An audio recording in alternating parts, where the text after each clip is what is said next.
business, the public, and may I return at the end and clear my voice? Sorry. So we need governments, business, public, private sector to be involved if we are to deliver on our targets of 1.5 degrees. It's very important that COP27 is taking place in Sharm el-Sheikh in Egypt, a country on a continent that is experiencing the severe impacts of climate change. Countries such as Somalia and Ethiopia have severe drought at the moment that has led to crop failure, shortage of food and, of course, hunger. And the UN has predicted that more than 300,000 people in Somalia will be in famine by December of this year. So now is the time for action. I know that we will have a strong message delivered by countries such as Somalia and Ethiopia and many more nations experiencing the realities and the crisis that is climate change. Our Fit for 55 package outlining how Europe will move to our 2020 targets is important, an important message to bring. But we need more, and we need leadership from Europe. We also need decisions, strong decisions taken from all players. Σας ευχαριστώ. Το λόγο έχει τώρα η κυρία Σέρντας για ένα λεπτό. Ms. Shelders, for 1 minute, please. Obrigada, Presidente, e obrigada por dar o tempo devido ao catch the eye neste que é tão importante debate. A crise climática está bem presente no nosso dia-a-dia, por mais que existam os sinais de exigir mais ação, temos vindo a adiar os esforços do que podemos fazer hoje para mais tarde. Anualmente temos estas oportunidades para inspirar a mais ação, nos tornarmos bons exemplos de boas práticas, produzirmos legislação eficaz e inovadora. Mas não tem sido suficiente. A ciência vem reiteradamente demonstrar que não conseguiremos limitar o aumento da temperatura deste planeta. As gerações acima da minha estão preocupadas. A minha geração está assustada. As gerações mais novas estão aterrorizadas. E serão nestas gerações que as decisões que foram tomadas pelos nossos pais, pelos nossos avós e as que tomamos aqui hoje neste preciso momento vão fazer sentir mais intensamente. Apelo a ser que tomemos assim boas decisões, arrojadas, a pensar no futuro e que não deixem ninguém para trás, porque afinal não temos planeta B. Σας ευχαριστώ. Το λόγο τώρα έχει η κυρία Γιώβεβα για ένα λεπτό. Ms. Joveva, for 1 minute, please. Hvala lepa. Tek, kolesarjenje, jadranje. 7767 kilometrov, 38 dni in eno sporočilo. Zmanjkuje nam časa. Pod tem geslom danes že 19. dan teče klimatska štafeta. Pričela se je v Glasgowu, končala se bo v Sharm el-Sheikhu, vmes pa bo prečkala tudi mojo državo, Slovenijo.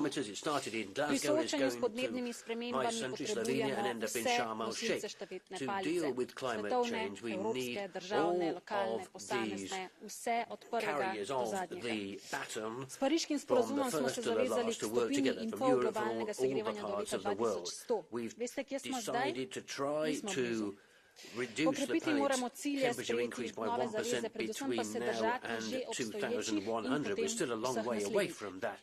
Ker priča smo kataklizmom, vedno večjim in vedno večjim. Se bomo ob kakšni naravni katastrofi zares zbudili, ker sama bi si mislila, da smo jih doživeli že zdavnaj preveč in sama bi si mislila, da se zdaj pa res že zavedamo, zmanjkuje nam časa. Perhaps we'll finally be aware of it, but we're running out of time. Thanks very much. Ms. Dalli, for 1 minute, please. President, for the first time the European Parliament is calling for a UN financing mechanism for climate reparations, and I have to say I really welcome that.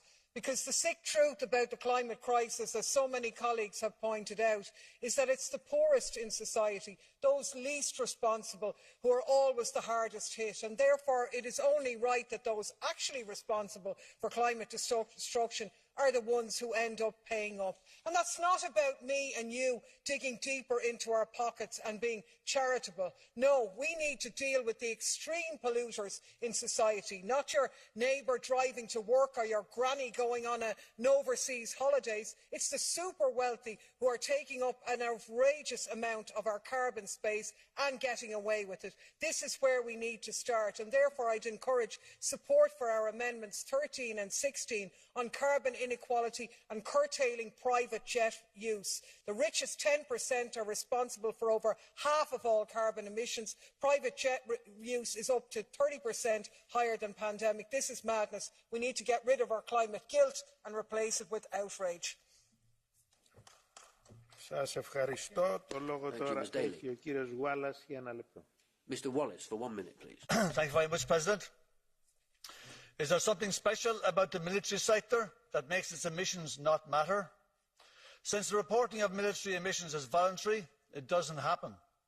It only begs the question, why are we hiding the climate impact of the military-industrial complex from public knowledge? Estimates put the military sector at around 6% of all global CO2 emissions. 6%.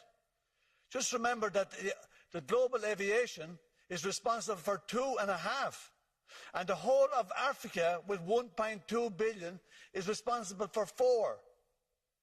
And yet, we never talk about what the military damage that they're doing. We tell ordinary people to turn their lights off and say nothing to the military-industrial complex. What about demilitarisation? What about peace? Did anyone spare a thought about the climate impact of shoveling over 3 billion into Ukraine's war assistance? What country did a climate impact assessment when increasing their military budget? Without peace, we will not have a stable climate. War is a climate change steroid, and many people in here seem to be hooked on it. Σας ευχαριστώ. Ολοκληρώθηκε η διαδικασία του Catch-the-Eye. procedure. So I now turn to Ms. Johansson from the Commission.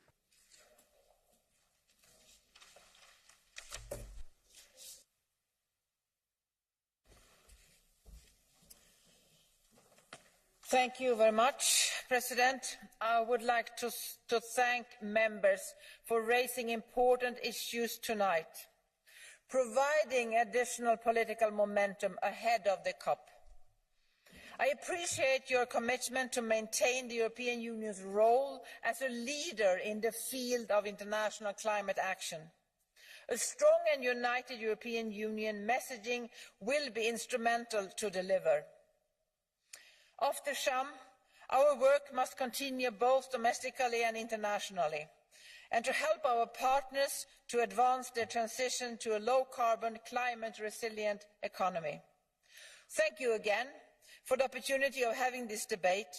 The Commission looks forward to continuing the important dialogue with this House, working together for a successful outcome of Sham. Thank you very much. Σας ευχαριστώ, κυρία Επίτροπε. Thank you very much, Madam Commissioner. That's the end of the debate. There's one motion for a resolution winding up the debate, and that vote will be held on Thursday. The next item on the agenda is a Commission statement on the impact of the Russian invasion of Ukraine on migration flows to the EU. On behalf of the Commission, I give the floor once again to Commissioner Johansson.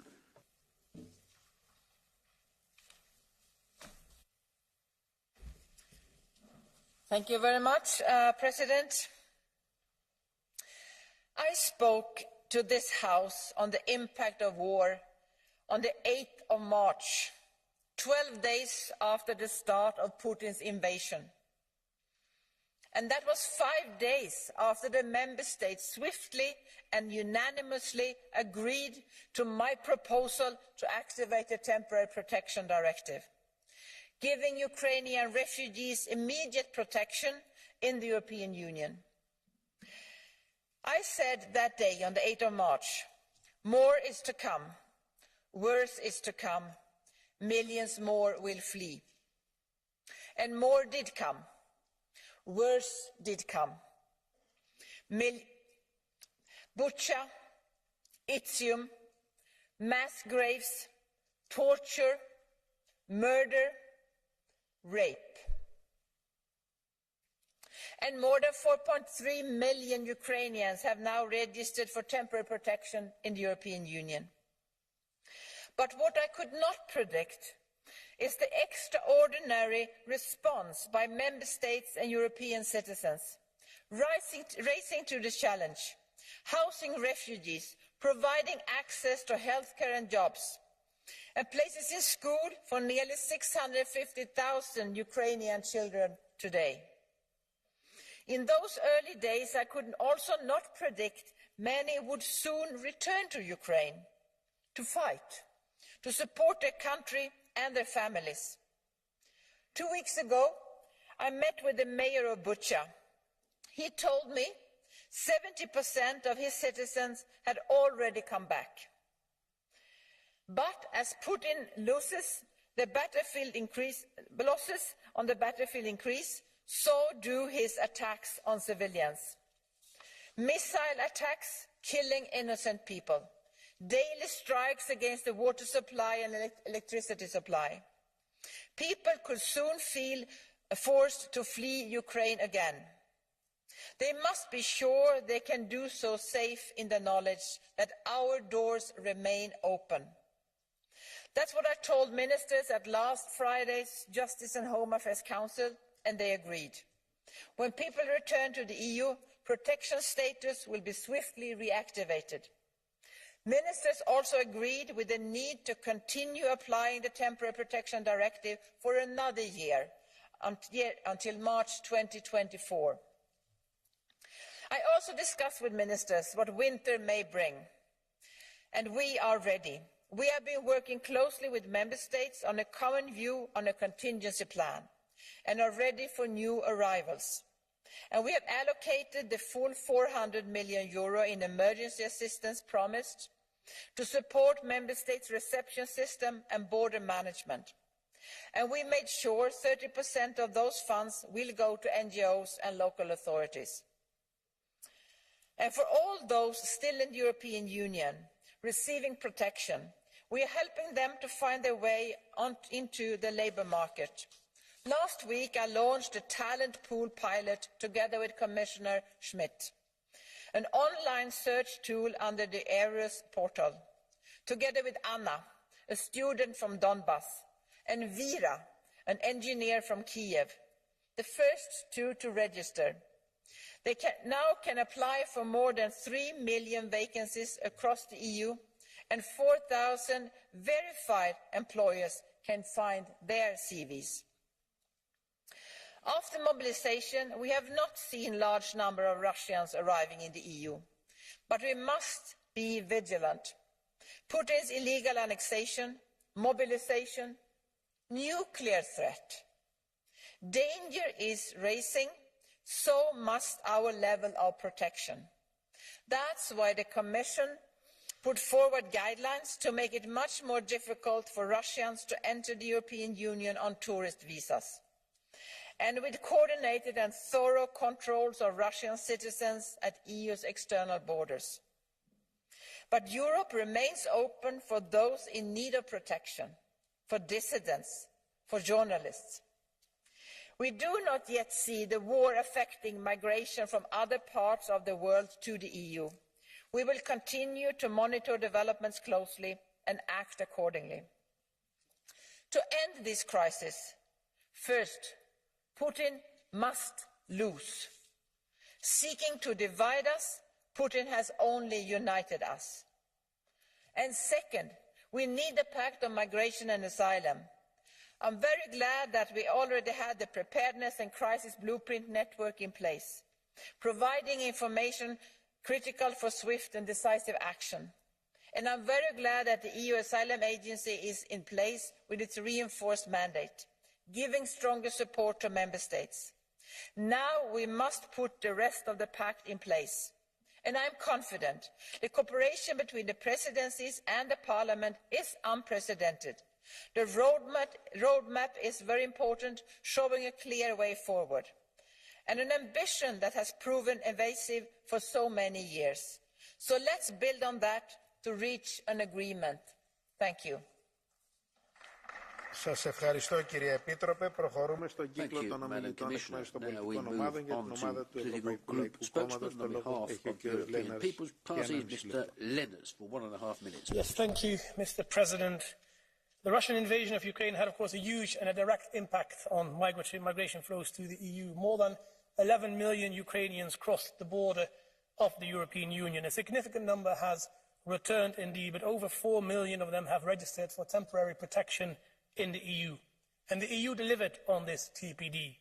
And we can be proud about how millions of refugees received a warm welcome all over Europe, particularly in countries bordering Ukraine, Poland, Slovakia, Hungary, Romania, Moldova. It has been really impressive to see all the efforts by citizens and communities to take care of vulnerable people. But the migration challenge is not restricted to migration flows directly from Ukraine. In the first 9 months of this year, more than 228,000 migrants irregularly crossed the external borders of the EU, the highest number since 2016. For 3 consecutive months, there were more than 70,000 asylum applications per month in the EU. Again, the last time this happened was in 2016, crisis time. On the Western Balkan routes, we see an increase of almost 200% compared to last year, mainly due also to the scandalous visa policy of Serbia, which I hope the Commission will address without delay. We are sleepwalking towards another migration crisis, and we already see member states reaching the limits of reception capacity. So we need to act. We can point fingers to member states and agencies as much as we want, but we need to do our job as a parliament by making real progress on the Pact on Migration, to make sure it is adopted as soon as possible. We cannot allow any further delays. Let's get to work. Thank you. Σας ευχαριστώ. Το λόγο έχει τώρα για την ομάδα των Σοσιαλιστών και Δημοκρατών ο κύριος López Aguilar. Gracias, señor presidente. Comisaria Johansson, los hechos son elocuentes. Los datos lo son, pero los hechos no lo son menos. Desde que tuvo lugar la guerra de agresión de Putin contra Ucrania, se ha producido el desplazamiento forzoso de al menos 1/3 de la población ucraniana. Más de 11 millones de personas procedentes de Ucrania han entrado en el territorio de la Unión Europea. Y como usted ha puesto de manifiesto, cerca de 7 millones han vuelto a Ucrania, lógicamente por sus contactos familiares o por sus pertenencias. Son libres de hacerlo. Pero al menos 4 millones, la mayor parte, el 90%, mujeres y niños vulnerables e indefensos, están disfrutando en la Unión Europea del estatuto de la Directiva de Protección Temporal, que les da visa-free acceso al territorio de libre circulación Schengen, libre residencia, acceso al empleo y a todos los derechos sociales y prestaciones que están asociados al acceso al mercado de trabajo. Y por supuesto que nos alegramos, pero eso requiere un enorme esfuerzo por parte de este Parlamento para proveer la financiación y el apoyo necesario a los Estados miembros. Y lo hemos hecho. No hemos dudado un segundo en las ayudas financieras, el programa CARE, Acción de Cohesión Especial para los Refugiados, el programa REACT, todos los remanentes, pero sobre todo el incremento del Fondo de Asilo, de Migración e Integración, el Fondo de Seguridad Interior, hasta 400 millones de euros para apoyar el esfuerzo urgente que están desplegando en frontera, precisamente los países que lo reciben, sin ignorar que, disfrutando de libre circulación en la Unión Europea, en estos momentos se encuentran en todos los estados de la Unión Europea. En mi país, en España, hay 140.000. Ahora, la elección es clara y la subrayo. Y es que, when there is a way, there is a will, when there is a will, there is a way. Esto podríamos haberlo hecho antes. Por fin hemos activado la Directiva de Protección Temporal, es la primera vez. Pero lo cierto es que, habiendo recibido 4 millones de personas en Directiva de Protección Temporal, no han crujido las cuadernas del Estado Social ni del modelo social europeo. Por tanto, estamos en disposición de hacerlo también con las personas procedentes de otras zonas de conflicto. Y la oportunidad es la roadmap que hemos acordado con usted, Comisaria Johansson, para sacar adelante el nuevo pacto, los 5 reglamentos. So that we can move forward with the 5 pieces of legislation related to migration. Thank you very much, Mr. López Aguilar. Now, for 1 minute, Ms. Keller. Monsieur le Président, Madame la Commissaire, chère Ylva Johansson, la guerre de Poutine en Ukraine a des répercussions majeures bien au-delà du continent européen. Selon l'Organisation des Nations Unies pour l'alimentation et l'agriculture, le nombre de personnes sous-alimentées dans le monde pourrait passer de 8 à 19 millions de personnes entre 22 et 23 en conséquence de la guerre. L'insécurité alimentaire au niveau mondial est un facteur de migration important. On en observe déjà quelques signaux concrets. Entre janvier et juin de cette année, l'Union a reçu 410 000 demandes d'asile contre the European 206 000, la Union moitié, received durant la même période en 410,000 requests for notamment asylum, une hausse des whereas demandes it d'asile received half that pour number les the previous Tunisiens year, et and we've les seen Égyptiens. a Cette rise in situation pourrait applications s'aggraver from Tunisians sensiblement to dans les mois à Egyptians, venir, Madame la and the Commissaire. situation is likely La to Commission deteriorate analyse-t-elle in les tendances months to migratoires dans les pays come, Madam tiers Commissioner. afin Now, I d'anticiper want to know ces if the flux Commission is de migrants? analysing migratory Et deuxième flows in question, third quel countries soutien in order apportons-nous dès perhaps aujourd'hui to aux pays anticipate tiers some of these concernés? Je asylum voudrais requests, and also what about l'absence du assistance to Conseil third et countries? appeler comme I mes very collègues much regret the à fact that the Council is not here this evening. Speaker is cut off. Thank you very much, Madam Keller. Now for 1 minute, Ms. Strick.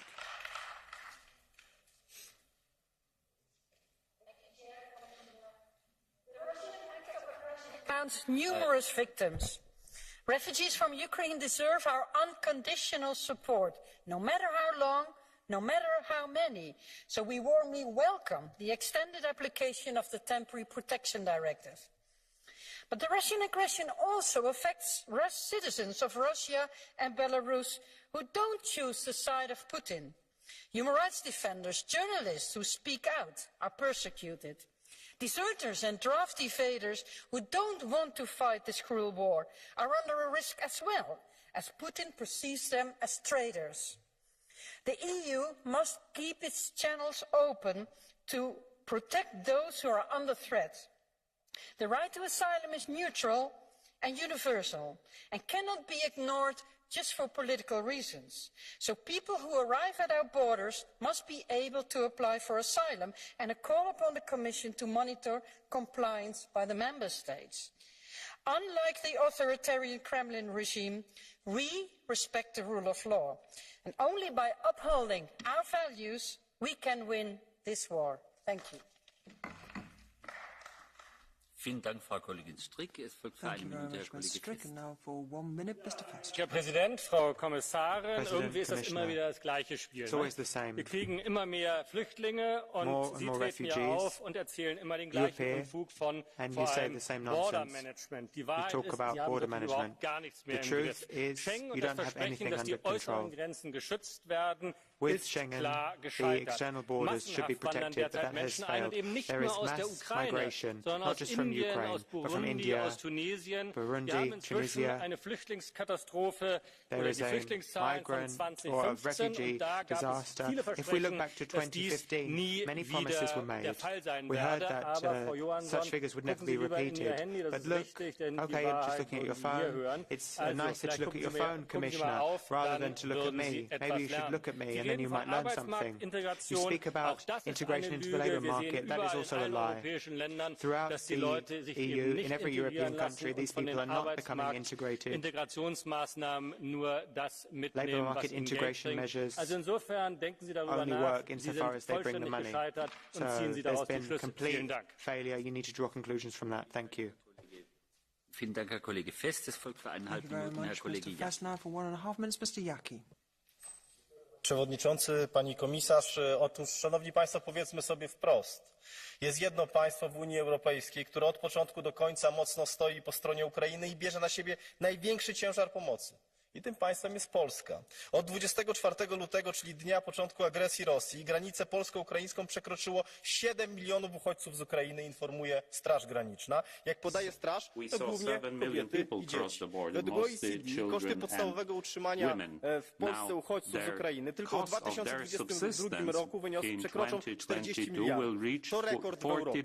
Jednak to nie wszystko. Ten koszt trzeba będzie pomnożyć wielokrotnie. Na edukację Ukraińców Polska wyda prawie 1 miliard złotych, a koszt opieki medycznej dla uchodźców z Ukrainy w Polsce to 200 milionów złotych miesięcznie. Nie mówiąc już o kosztach indywidualnych, które ponoszą Polacy, którzy udostępnili im swoje domy. Polska jest najważniejszym zapleczem Ukrainy, logistycznym, militarnym, żywnościowym, gospodarczym. Bez Polski Ukraina nie dałaby rady. A wy co robicie? Gadacie, że jesteście za Ukrainą, przykleiliście sobie wstążeczki tutaj i okładacie Polskę sankcjami. And you're sanctioning Poland at the same time. Not only did you not give us any money to support Ukraine, but you took away from us 160 billion from To w sumie większe sankcje and niż now you are nałożyliście na Rosję. sanctioning us with Dlatego stopping przestańcie już the wchodzić na cohesion mównicę i policy. mówić, że biedne So kobiety, I biedne don't want dzieci to z listen Ukrainy, to you tylko saying dajcie how środki. poor the To, people czego from naprawdę Ukraine potrzebują. give us Inaczej money that we pomagacie need Putinowi. to help them. On też Otherwise woli you are nieskończony helping Putin. słowotok He niż realne likes you środki dla keep on Polski i talking Ukraińców. rather than helping Poland and Ukraine. Thank you.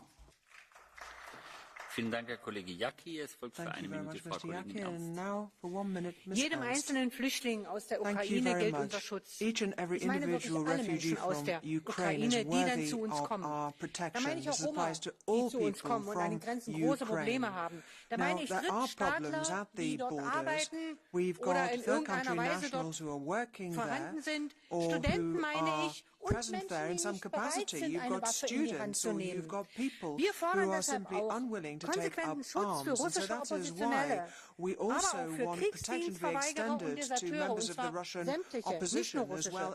Dazu muss es Regelungen geben, offene Kanäle, und durch all das, was Sie hier dargestellt haben, gibt es die halt nicht. Wir brauchen politisches Asyl für diese Menschen. Wir brauchen humanitäre Visa. Channels do not exist. These people need humanitarian visas as well. And we need to distribute them across all countries of the EU, not just to some countries. And also we must put an end to the deportation of such individuals, because this is a moral issue when all is said and done, as to whether these people are afforded protection. The best way of ending a war is for nobody to go off to war. Vielen Dank, Frau Kollegin Ernst. Es folgt für eine Minute Frau Kollegin Gall. And now Ms. Gall for 1 minute. Elnök úr, biztos asszony, Magyarország történetének legnagyobb humanitárius akciója keretében rendkívüli erőfeszítéseket tesz az ukrán menekültek fogadása érdekében. Az egyik legtöbb ukrán menekültet befogadó uniós tagállam vagyunk lakosságarányosan. A menekültek ellátása folyamatos. Colleague Gall, sorry, we have no translation. Yeah, I think you have to restart. Wait a second, please. Haben wir Dolmetschung aus dem Ungarischen? Do we have interpretation from Hungarian? Huh? Interesting. Okay. It was only a technical problem. Please start again. Yes, please start again. You can start. Start again. Okay, thank you. Magyarország történetének legnagyobb humanitárius akciója keretében rendkívüli erőfeszítéseket tesz az ukrán menekültek fogadása érdekében. Az egyik legtöbb ukrán menekültet befogadó uniós tagállam vagyunk lakosságarányosan. A menekültek ellátása folyamatos és mindenre kiterjed. Ukrán gyermekek ezrei kapnak helyet köznevelési intézményeinkben, 1000 feletti beteg ellátására alkalmas kórházi ágyat biztosítunk. Továbbá egészségügyi felszereléseket küldtünk, és segítjük ukrán katonák rehabilitációját is. Miközben a háború következtében keleti irányból 1,5 millió háborús menekült érkezett, többnyire asszonyok, gyermekek, idősek. Eközben déli irányból a nyugat-balkáni útvonalon érkező illegális bevándorlók száma, többnyire fiatal férfiak, rohamosan nő. Felfegyverzett csoportok szervezetten támadnak határőrökre. Ez is mutatja, hogy meg kell erősíteni az unió külső határait. Az elhibázott brüsszeli migrációs stratégia helyett támogatni kellene az unió külső határvédelmét biztosító tagállamokat, így Magyarországot The member states need to be provided with support if they protect our borders. Thank you very much. Vielen Dank, Frau Kollegin Gall. Es folgt für 1,5 Minuten Herr Kollege Rangel. Now, Mr. Rangel. Herr Vorsitzender, Madame Commissioner, a guerra de agressão russa contra a Ucrânia tem várias facetas que estão a aumentar a pressão migratória e a pressão de ajuda humanitária no espaço da União Europeia. Por lado, os cidadãos ucranianos, onde a resposta europeia foi excelente, tem sido muito forte, tem ajudado muito estas famílias, esperemos que estejam em condições de regressar. Não podemos, no entanto, excluir com o aumento da violência dos ataques russos uma nova vaga de refugiados ucranianos, dado que a guerra escalou e está agora num patamar muito mais duro do que estava há algumas semanas atrás. Mas um segundo ponto que temos também de chamar a atenção. weeks ago. But there's a very important point, which is that now que tem acordos de vistos livres com uma série de países, visa-free agreements with various countries, is increasing another flow of migrants towards Europe from Cuba, India, Tunisia and Burundi. Várias fronteiras europeias, in the various seja na European Hungria, borders, seja na Hungary, Croácia, Croatia, seja na Grécia, seja até em Greece, parte na Roménia e na Bulgária, in part nós vemos a Bulgaria and chegada Romania, deste we novo are fluxo de seeing migrantes this new e que é migratory flow essencialmente arrive, feito como fez which is Lukashenko na basically Bielorrússia. done A ideia é as Lukashenko is trazer o doing máximo in número de cidadãos Belarus, para o having the espaço largest europeu, number de forma a of people criar packed into the stress nas European fronteiras area europeias. to create stress on Europe's A questão da borders. Sérvia não pode ser aceita e tem We que ser can't accept profundamente Serbia's condenada. actions and we Muito need to obrigado. condemn it unreservedly. Thanks very much. Vielen Dank, Herr Kollege Rangel. Es folgt für eine Minute Herr Kollege Bartolo. Now for 1 minute, Mr. Bartolo.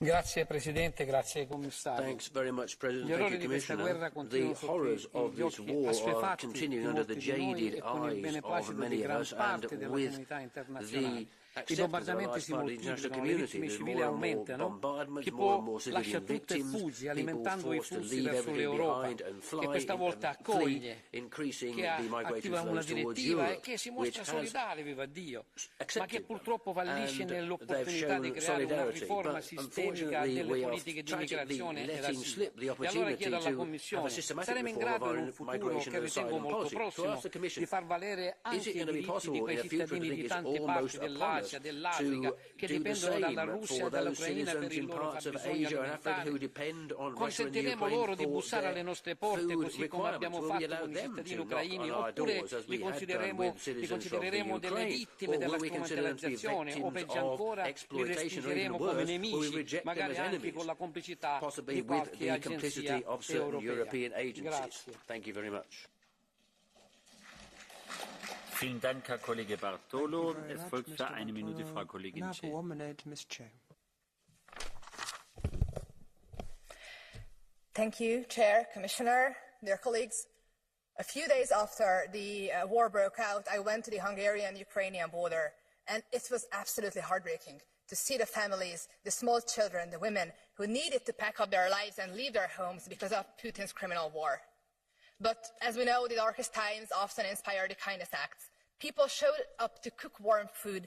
Local governments set up hotlines, temporary shelters. They housed the refugees in schools, in public buildings. Small-town mayors suddenly became international humanitarians.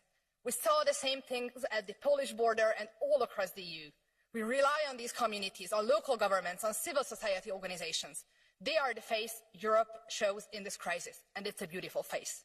But right now, they also need Europe's help, because in some member states, the government sadly does not look at them as partners. On the contrary, many are on the brink of bankruptcy because of the rising energy costs. So it's time to give them more direct support. I was happy to hear about the increasing rate of direct funds, but we need to do more. We need to be there for them. They are there for us, and they need our help. They are on the front lines. We need them more than ever. Thank you. Vielen Dank, Frau Kollegin Che. Es folgt für eine Minute Herr Kollege Karem. Monsieur le Président, Madame la Commissaire, l'Union européenne et les États membres ont fait preuve d'une exceptionnelle solidarité depuis le début de l'invasion russe de l'Ukraine en accueillant plus de 7 millions de réfugiés. Cet accueil, on doit surtout aux citoyens européens, vous l'avez souligné. 49% des personnes ayant fui l'Ukraine ont trouvé refuge chez leurs familles ou des bénévoles cet été. Mais alors que la guerre s'installe dans la durée, il faut offrir des solutions pérennes. Alors que les États membres accueillent certains réfugiés fuyant l'Ukraine, ils en discriminent d'autres sur des bases ethniques, ils en refoulent d'autres encore avec le soutien de Frontex. Alors que la guerre se prolonge, que la déstabilisation des marchés fait craindre le retour des émeutes de la faim, certains collègues dans cet hémicycle s'inquiètent des flux migratoires, quelle horrible expression, qui pourraient submerger l'Europe et du sort des pays, que du sort des pays les plus durement touchés. Alors que plus que jamais, la situation exigerait une solidarité intra-extra-européenne. Ces mêmes groupes politiques qui refusent d'agir sur ces causes bien identifiées voudraient voudrais que l'Union européenne réagisse préventivement et violemment sur leurs conséquences pour ne pas avoir à repenser un modèle mortifère et abouti. Madame la Commissaire, nous sommes là bien au-delà d'un révoltant deux poids, deux mesures. Il nous faut proposer un modèle de société désirable, écologiquement et socialement juste. Vielen Dank, Herr Kollege Karem. Es folgt für 1,5 Minuten Herr Kollege Rouget. Monsieur le Président, chers collègues, 700 000 victimes à Verdun, 1 200 000 morts à la bataille de la Somme, 20 millions à l'issue du premier conflit planétaire, 60 millions dont une majorité de civils en funèbre bilan de la Seconde Guerre mondiale. Il y a 2500 ans, Thucydide expliquait que l'histoire est un éternel recommencement. Alors, n'avons-nous rien appris, rien retenu de ces guerres, de cette barbarie, et ici à Strasbourg de l'occupation? Sommes-nous prêts un siècle plus tard à basculer dans une nouvelle tragédie européenne avec cette agression d'Ukraine par la Russie? En 2012, l'Union européenne se voyait décerner le prix Nobel de la paix. The year 2012, the EU was awarded the Nobel Peace Prize. What remains of that? Il est certes plus facile de sombrer dans l'anathème et l'imprécation belliqueuse en prenant le sentier de la guerre que de trouver le chemin de la paix. Et s'il devait se confirmer que l'Union européenne manque à sa mission et à ses responsabilités de faiseur de paix, c'est à la France, dont chaque village honore un monument aux morts tombés au combat, as a body ensuring peace, well then it will be up to France, et de l'OTAN à la table des négociations. NATO, Ukraine and Russia, and bring those three bodies around the table. France will bring these parties around the table to prevent this conflict from escalating further. And when that happens, you can believe that whatever your nationality is, whatever group you belong to, believe that our children, our grandchildren will thank us for what we have done. Roger, folgt für 1,5 Minuten Herr Kollege Sofo. Commissario Johansson, gli ultimi dati Eurostat ci dicono che 100 milioni di europei vivono oggi in situazione di povertà. Parliamo di un cittadino su 5. L'Italia è ai primi posti di questa classifica del disagio economico. E in questo contesto sociale drammatico il conflitto ucraino ha portato di colpo in Europa 11 milioni di rifugiati, da sommare ai 2 milioni già presenti nel nostro continente. Persone che fuggono da un conflitto nel quale siamo direttamente coinvolti e che dunque abbiamo il dovere morale di aiutare. Senza avere però le risorse sufficienti per farlo, perché impiegati in un'altra emergenza provocata dalle politiche suicide dell'Unione Europea. Oltre ai 13 milioni di rifugiati, si stima infatti che nel nostro continente risiedano oggi circa 5 milioni di immigrati clandestini, numero in continuo aumento a causa di sbarchi che nel 2022 hanno portato alla cifra record di 230.000 arrivi. Un flusso migratorio illegale che ingrassa le tasche di molte ONG, ma che svuota quelle dei nostri sistemi di protezione sociale, oggi a rischio di esclusione anche a causa dell'ideologia no borders.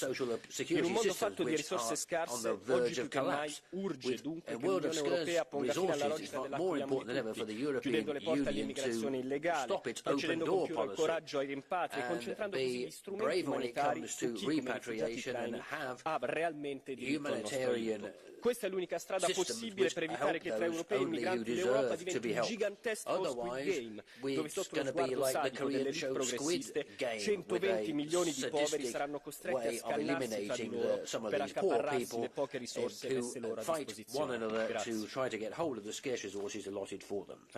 Vielen Dank, Herr Kollege Sofo. Es folgt für eine Minute Frau Kollegin Ferrara. Grazie Presidente. L'escalation militare in Ucraina continua a causare vittime e distruzioni, costringendo le persone a fuggire in cerca di sicurezza e protezione. Secondo l'UNHCR sono più di 4.350.000 i rifugiati ucraini registrati nell'Unione Europea per la protezione temporanea o altre misure analoghe. La risposta europea è senza precedenti nel fornire sostegno finanziario e garantire alloggi, cibo, lavoro, istruzione, assistenza sanitaria, soprattutto nei confronti di donne e minori che sono i più esposti al rischio di violenza e abusi. Ma c'è anche l'insicurezza alimentare e l'aumento dei prezzi energetici che stanno provocando instabilità tali da innescare ulteriori flussi migratori da paesi terzi verso l'Europa. E allora una riforma del sistema europeo comune di asilo non è più rinviabile per dare delle risposte rapide alle sfide migratorie, sia in termini di solidarietà che in termini di equa ripartizione delle responsabilità. Per evitare devastanti effetti a catena è nell'interesse di tutti impegnarsi per fare cessare la voce delle armi. Ed è per questo che il movimento aderirà alla manifestazione di Roma per Senza bandiere di partito per la pace. Grazie. Vielen Dank, Frau Kollegin Ferrara. Thank you very much, Ms. Ferrara. And now for 1.5 minutes, Ms. Dupont. Herr Vorsitzender, werte Kommissarin, die temporäre Schutzrichtlinie hatte 3 Ziele. Unmittelbaren Schutz gewährleisten, ein geopolitisches Signal, senden, nationale Asylsysteme nicht überlasten. Alle 3 Ziele sind erfüllt.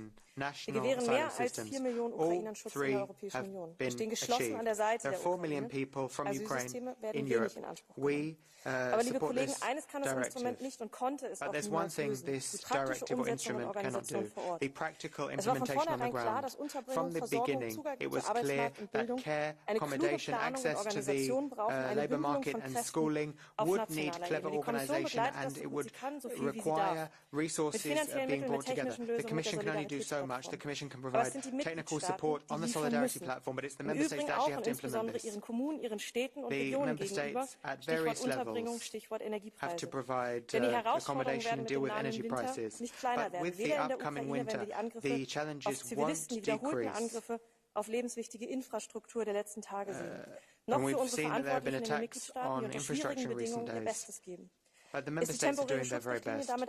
Is the temporary protection directive a one-size-fits-all instrument? It can be good, but the directive can never replace a wider migration pact. Und lassen Sie mich mit dem Blick in unsere Nachbarschaft einen letzten Kommentar machen. Die Kette Krieg, Hunger, Bewegung ist keine neue.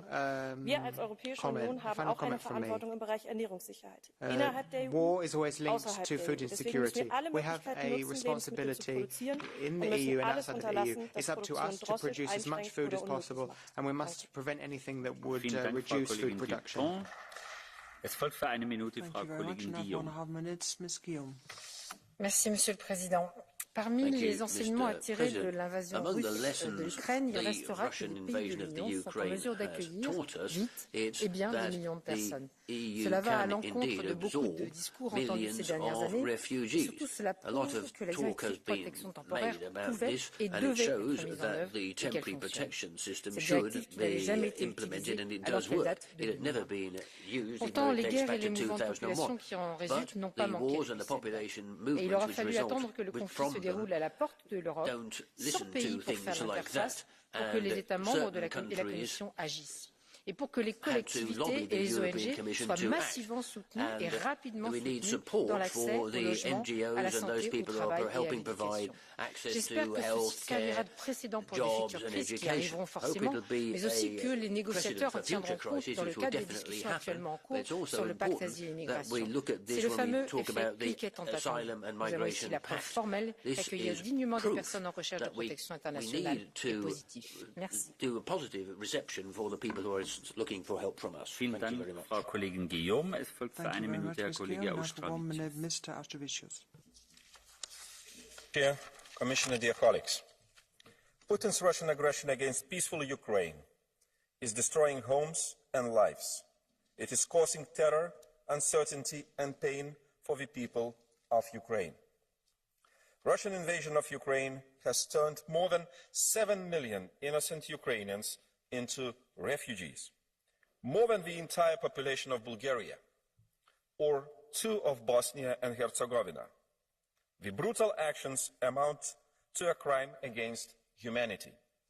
Once again, I would like to thank all those who have taken Ukrainian refugees into their homes, cared of them, and provided them with a safe haven.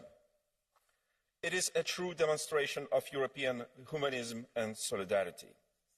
Only together can we overcome all the difficulties and defeat the enemy that threatens our lives and well-being. Slava Ukraini! Vielen Dank, Herr Kollege Ostravicius. Es folgt für eine Minute Herr Kollege Lagodinsky. The future of Russia is no more at home. The future of Russia is sitting in the cold corridors of our migration agencies, in our towns and villages where Russian dissidents try to escape. The future has different faces and different genders and different origins and professions, but they are all united by their unwillingness to live in a murderous state. Prominent journalists, renowned writers, I know them, many of them were trying to help. Politicians who grabbed their children, small kids, and drove away before the police raided their homes, searching for them in order to imprison them for criticism of the war. 2 women raising a child went crazy fearing that this child will be taken away from them just because they are anti-Putin. We try to help, but we have to do more in order to help those who always opposed this war and opposed Putin.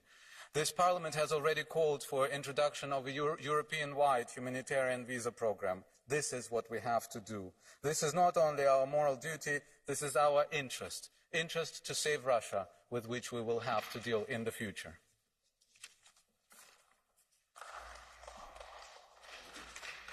Vielen Dank, Kollege Lagodinsky. Thank you very much, Mr. Lagodinsky. For 1 minute, Ms. Wisniewska. Panie Przewodniczący, Pani Komisarz, Szanowni Państwo, 7 milionów Ukraińców przekroczyło polską granicę. Kobiety, dzieci zatrzymały się w Polsce. Jest ich na ten czas prawie 2 miliony. Polska ponosi największe koszty migrantom z Ukrainy. Ludziom, którzy uciekli przed agresją rosyjską. Oprócz tego, co wszyscy tutaj Państwo mówicie, jak bardzo się wzruszacie, jak bardzo trzeba pomagać Ukraińcom, należy postawić sobie pytanie, jak Unia Europejska pomaga krajowi, który w największym stopniu ponosi obciążenia związane z tą wielką falą migracyjną z Ukrainy. Ta pomoc jest iluzoryczna, Pani Komisarz. Pani była na granicy, Pani wie, jak wygląda polska pomoc dla uchodźców ukraińskich. Otworzyliśmy dla nich serca, otworzyliśmy dla nich domy. Państwo polskie finansuje edukację ukraińskich dzieci. Obywatele polscy dają schronienie. Czas zacząć działać. Potrzebujemy konkretnej, wymiernej finansowej pomocy. Dziękuję. Vielen Dank, Frau Kollegin Wiśniewska. Es folgt für 1,5 Minuten Herr Kollege Kubilius. The next speaker is Mr. Kubilius for 1 minute 30. Dear colleagues, Russia as a terrorist country was and is weaponizing migration. Since last year, Russia started to weaponize illegal migration through Belarus of people from Africa and Middle East into Lithuania, Poland, Latvia. With the beginning of the brutal and criminal war against Ukraine, Russia was hoping that millions of war refugees from Ukraine will not be accepted in EU countries and chaos will prevail. Putin failed. Europeans showed their solidarity. With the recent mass bombings of civilian infrastructure in Ukraine before the winter, Putin expects that new millions of Ukrainians will be forced to leave the country. With the recent mass military mobilization in Russia, Kremlin created a new mass flow of migrants from Russia itself. In hundreds of thousands, they are going to Kazakhstan, Georgia, Armenia. Russians don't want to live in their terrorist country. That is an essence of today's Russia, and that is a tragedy of Russia. What should be our policy response? We need to keep our eastern borders under strict control vis-à-vis Putin's or Lukashenko manipulated migrants from Africa and Middle East. Second, we need to declare that we shall accept all the Ukrainians who will be forced to leave the country because of the Putin's war. And third, we need to financially help Kazakhstan, Georgia, Armenia, which accept massive flows of Russian refugees. With proper security precautions and according to our legislation on asylum, we need to be ready to accept those Russians who will become deserters from real Russian armed forces. Terrorist states will fail whatever weapons, including weaponization of migration, they will try to use against us.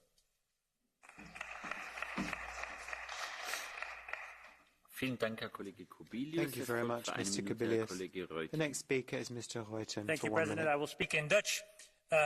Collega's, commissaris, veel dank voor uw persoonlijke inzet. Als ik terugdenk aan het begin van de Russische invasie van Oekraïne, denk ik aan de aanval op de vrijheid, het menselijk leven veroorzaakt door Poetins oorlog.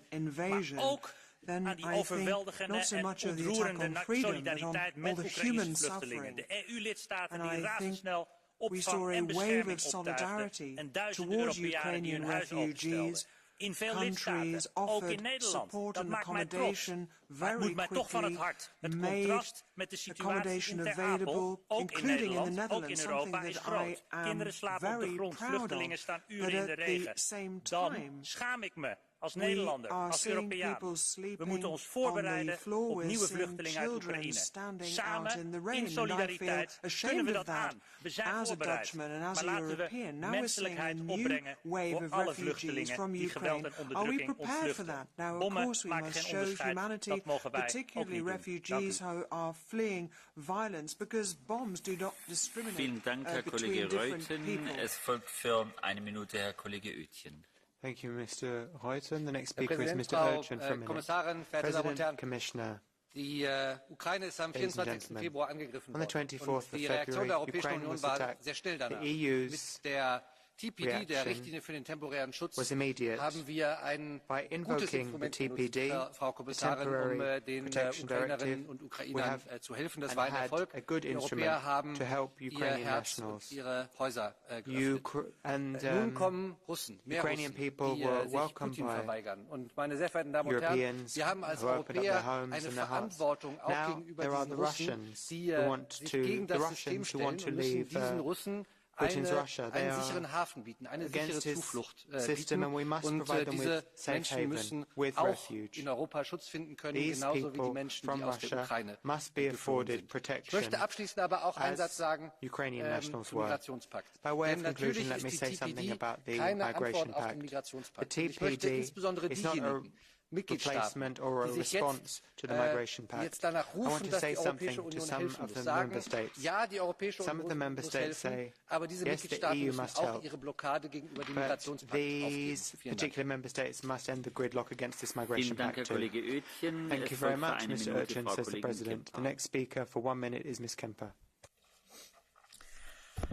Pani Przewodnicząca, Pani Przewodniczący, Pani Komisarz. Ile zostało z Europy Schumana, z Europy Solidarności, z Europy Szacunku? Odpowiedź trzeba postawić sobie na to pytanie w dobie toczącej się bardzo brutalnej wojny w Ukrainie. 9 miliardów złotych to prawie 2,3 miliarda euro, które wydał rząd polski na wsparcie i akomodację dla ukraińskich uchodźców przebywających w Polsce. To jest taka sama kwota, którą Komisja Europejska przeznaczyła na wsparcie dla wszystkich 27 krajów Unii Europejskiej. Gdy Polacy robią wszystko, aby wspomóc walczącego sąsiada, ponosząc gigantyczne koszty niestabilności oraz rosnących cen energii, tutaj w Unii toczy się gra. Komisja blokuje należne środki na KPO, toczy spór o wydumaną samorządność. Kreml może się tylko cieszyć z takiej ustawy. To gorzkie i smutne, ale chcę to przekazać od wielu polskich obywateli. A przecież 6 miliardów euro wypłacono Turcji za przyjęcie ponad 3 milionów uchodźców. To 1 miliard euro rocznie. Dlatego tu nie chodzi o finanse. My jesteśmy dumnym narodem, ale chcemy zwrócić uwagę na to, że that we really need your assistance. The speaker is interrupted. The next speaker for 1 minute 30 is Mr. Zarzalejos.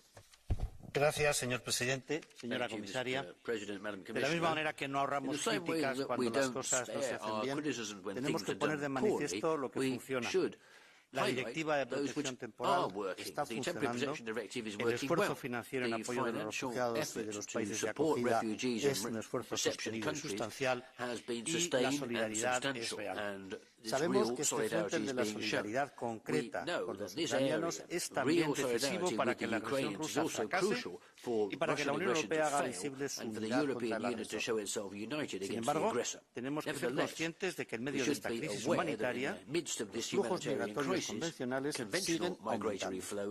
Las cifras de 2022 recuerdan a la de 2016, cuando la Unión Europea vivía la mayor crisis migratoria de su historia, detonada por el conflicto en Siria. Desde enero hasta agosto se ha producido un aumento del 75% de las entradas irregulares por comparación con el año pasado. Nos adentramos en una situación que en poco tiempo puede llegar a ser crítica. Tenemos que ofrecer una solución europea para restablecer la confianza entre los Estados miembros y recuperar la confianza de los ciudadanos en nuestra capacidad para gestionar la migración en tanto que Unión. No podemos permitirnos más prórrogas. La próxima crisis puede estar a la vuelta de la esquina si es que no está llamando ya a la puerta. Vielen Dank, Herr Kollege Zarza-Lejos. Es folgt für eine Minute Herr Kollege Kohut. The next speaker is Mr. Kohut for 1 minute. Pół roku temu, gdy setki tysięcy Ukraińców i Ukrainek uciekało przed rosyjskimi kulami, to mieszkańcy Polski otworzyli przed nimi swoje serca. Otworzyli jednocześnie swoje domy. Otworzyli lodówki i otworzyli swoje szafy. Długimi tygodniami, nie bacząc na koszty. To społeczeństwo, a nie pisowski rząd, poradziło sobie z tym ogromnym wyzwaniem. To ludzie w Mysłowicach, Rybniku, Sosnowcu i w Częstochowie wzięli na swoje barki odpowiedzialność za uchodźców. Jednakże dziś ci sami ludzie, którzy wtedy pomagali, potrzebują wsparcia, potrzebują unijnej pomocy, bo rządzą nimi nieudacznicy, którzy nie tylko nie przygotowali państwa na trudne czasy, ale też którzy niszczą ich przyszłość i przyszłość ich dzieci. 75 miliardów euro z funduszy spójności może przepaść przez pisowców. Pani komisarz, stwórzcie mechanizm przekazywania pieniędzy unijnych bezpośrednio do samorządów, do organizacji pozarządowych.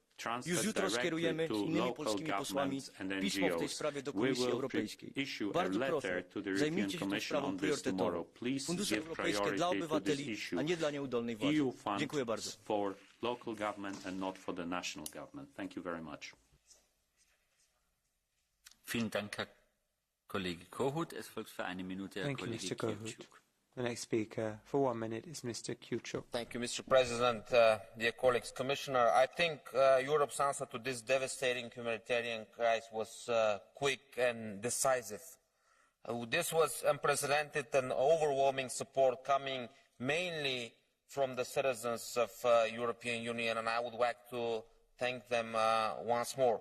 It seems that we have learned our lessons, at least I hope that we have learned our lessons from precious crisis, and we must continue to take bold actions and to confront the challenges during the next phase of this humanitarian crisis. We open our doors to Ukrainians, to our friends from Ukraine, but also it's time to show solidarity with those coming from Russia, fleeing from Russia and seeking for refuge. As the winter approaches, the number of arrivals could increase again. Therefore, I think we need unanimity in full support to those escaping from the war is needed more than ever. We must guarantee that EU will proceed with long-term objectives and will implement the necessary reforms when it comes to migration. Thank you. Vielen Dank, Herr Kollege Kiewczuk. Es folgt für 1,5 Minuten Herr Kollege Maršilis. The next speaker for 1 minute is Mr. Maršilis. Dėkoju pirmininkė, komisarė, kolegos. Rusijos pradėtas agresyvus karas Ukrainoje greta kitų fatališkų pasekmių nuo pirmų dienų sukėlė Europoje seniai nematytus migracijos srautus. Šiuo metu prieglobsčio prašytojų yra 4 milijonai. Dėka operatyvios nevyriausybinio organizacijų, valstybių narių vyriausybių reakcijos, komisijai aktyvavus laikinosios apsaugos direktyvą, komisijai tarybai priėmus sprendimus dėl finansavimo, situacija stabilizuota, bet prieglobsčio našta išsidėsto netolygiai.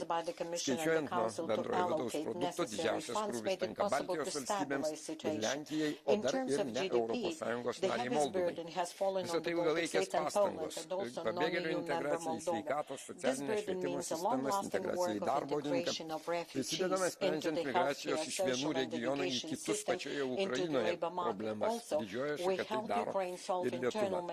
Bet karo veiksmai nesibaigia. Rusija pasirinko nusikalstamą taktiką, savo netektis frontuose bando kompensuoti sėdamas žūtis ir nevilti civilių tarpe vėl ir vėl bombarduodama Ukrainos teritoriją, ardydama civilinę infrastruktūrą, dabar jau pasitelkdama vis modernesnį ginkluotę, kurią Irakas jai parduoda. Artėja sunki žiema, tad norėtųsi išgirsti, kaip esame pasirengę naujai eventualiai išeivių iš Ukrainos bangai. Dėkuoju. Vielen Dank, Herr Kollege Mashilis. Es folgt für eine Minute Frau Kollegin Kaljurand. The next speaker is Ms. Kaljurand for 1 minute. Thank you, President. Thank you, Commissioner. I will speak in Estonian. Venemaa agressioon Ukraina vastu on oluliselt mõjutanud migratsiooni Euroopa Liidus. Esiteks põgenikud Ukrainast. Mul on hea meel, et eelkõige Euroopa Liidu piiririigid, sealhulgas Eesti, on võtnud põgenikud vastu ning taganud neile kaitse ja abi. See on suuresti õnnestunud tänu vabatahtlike tegevusele ja inimeste lahkusele. Kuid see ei ole jätkusuutlik. Kui kõik Euroopa Liidu liikmesriigid ei panusta, on viimane aeg tegutseda üheskoos ja solidaarselt. Teiseks, migratsioonilaine Venemaal. On väga õige, et Euroopa Liit lõpetas lihtsustatud korras viisade väljastamise Vene kodanikele ning mitmed liikmesriigid on piiranud turismi Venemaalt. Kutsun kõiki liikmesriike seda tegema. Praegu ei ole aeg Vene kodanike turismiks Euroopa Liidus. Ja kolmandaks, inimeste kasutamine hübriidrelvana. Oleme seda näinud Soome-Vene piiril Karjalas ja Valgevene-Leedu piiril. Peame olema valmis, et taolised rünnakud Euroopa Liidu piirile korduvad. Euroopa Liidu piir peab olema kaitstud. The European Union border has to stay protected. Thank you. Vielen Dank, Frau Kollegin Kaljurand. Thank you very much, Madam. The next speaker for 1.5 minutes is Mr. Bilčić. Mr. President, Commissioner, colleagues.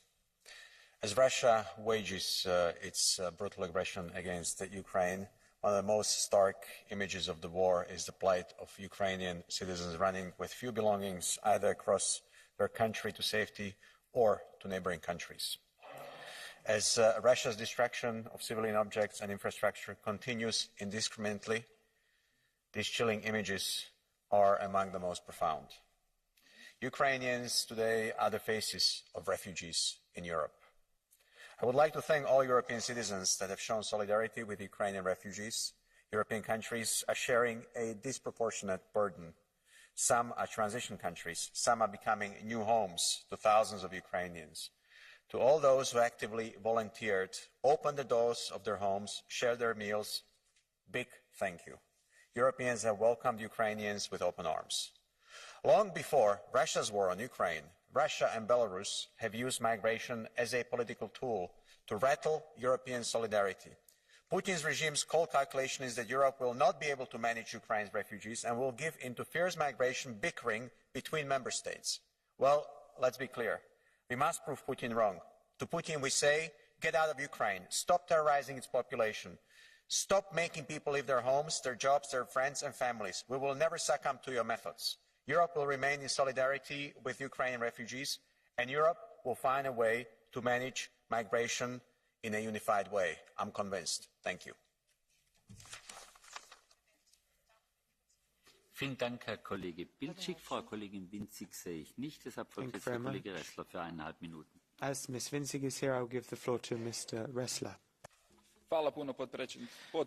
Thank you very much, President. Vihor rata u Ukrajini pokrenuo je najveće kretanje raseljenih osoba u Europi još od Drugog svjetskog rata. U vremenu duboke neizvjesnosti za cijeli kontinent svjedočimo i dramatičnom povećanju nezakonitog prelazaka na takozvanoj balkanskoj ruti s preko 100.000 ilegalnih migranata samo u ovoj godini. Stanje je loše, The situation is bad, but also it can be worse because of the actions of Serbia. Unscrupulous use of the visa regime, it is using the countries that don't accept Kosovo and accept migrants during the night from countries that we didn't have before, like Burundi, India and Cuba. The creation of migration pressure on the European border is opening another basic question, and this is the question of civil orientation of Serbia. In this crisis, it seems not a European country. If this continues to happen, the price of such politics is going to be paid by the citizens of Serbia. We cannot close our eyes towards this migration pressure, especially when we are talking about a regime that finds its model in Russia and also in its energy relations with Russia. Thank you. Vielen Dank, Herr Kollege Ressler. Es folgt für 1,5 Minuten Thank you, Herr Mr. Kollege Ressler. Didier. I give the floor to Mr. Didier for a minute and a half. L'Union européenne, et notamment la France, ont été au rendez-vous de l'accueil des citoyens ukrainiens qui souhaitaient quitter leur pays pour échapper à la guerre. Grâce au statut de protection temporaire, l'intégralité des femmes, des enfants et des personnes âgées qui ont voulu quitter l'Ukraine ont pu le faire et ils ont été accueillis dignement sur les différents territoires d'Europe. Ils sont près aujourd'hui de 4 millions. Un tel accueil n'est cependant possible que si nos pays ne conservent pas sur leur territoire les immigrés clandestins qui, eux, n'ont rien à y faire. Sur 10 clandestins qui se sont vus déboutés de leur demande d'asile, 9, soit 90% d'entre eux, restent en France en violation de nos lois. Une seule solution pour mettre fin à cette faiblesse de nos gouvernants: obliger les demandeurs d'asile à effectuer leur demande à l'étranger et interdire toute étude de dossier de celui qui n'aurait pas respecté cette règle. Ceux qui détournent le droit d'asile de son objet ne font pas qu'insulter la tradition d'accueil des réfugiés qui fait l'honneur de la France et de l'Europe. Ils insultent aussi les peuples, comme celui d'Ukraine, qui mérite un accueil digne et humaniste de notre part. Vielen Dank, Herr Kollege Didier. Wir kommen nun zum Catch-the-Eye-Verfahren. Liebe Kolleginnen und Kollegen, wir haben ein paar wenige mehr als der Zeitraum von 5 Minuten zulässt. Das ist eine wichtige Debatte, deshalb lasse ich alle zu.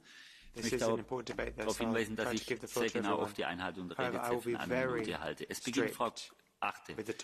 beginnt Frau Kollegin Šojdrová. Ms. Šojdrová will kick the catch the eye off. Děkuji, pane předsedající.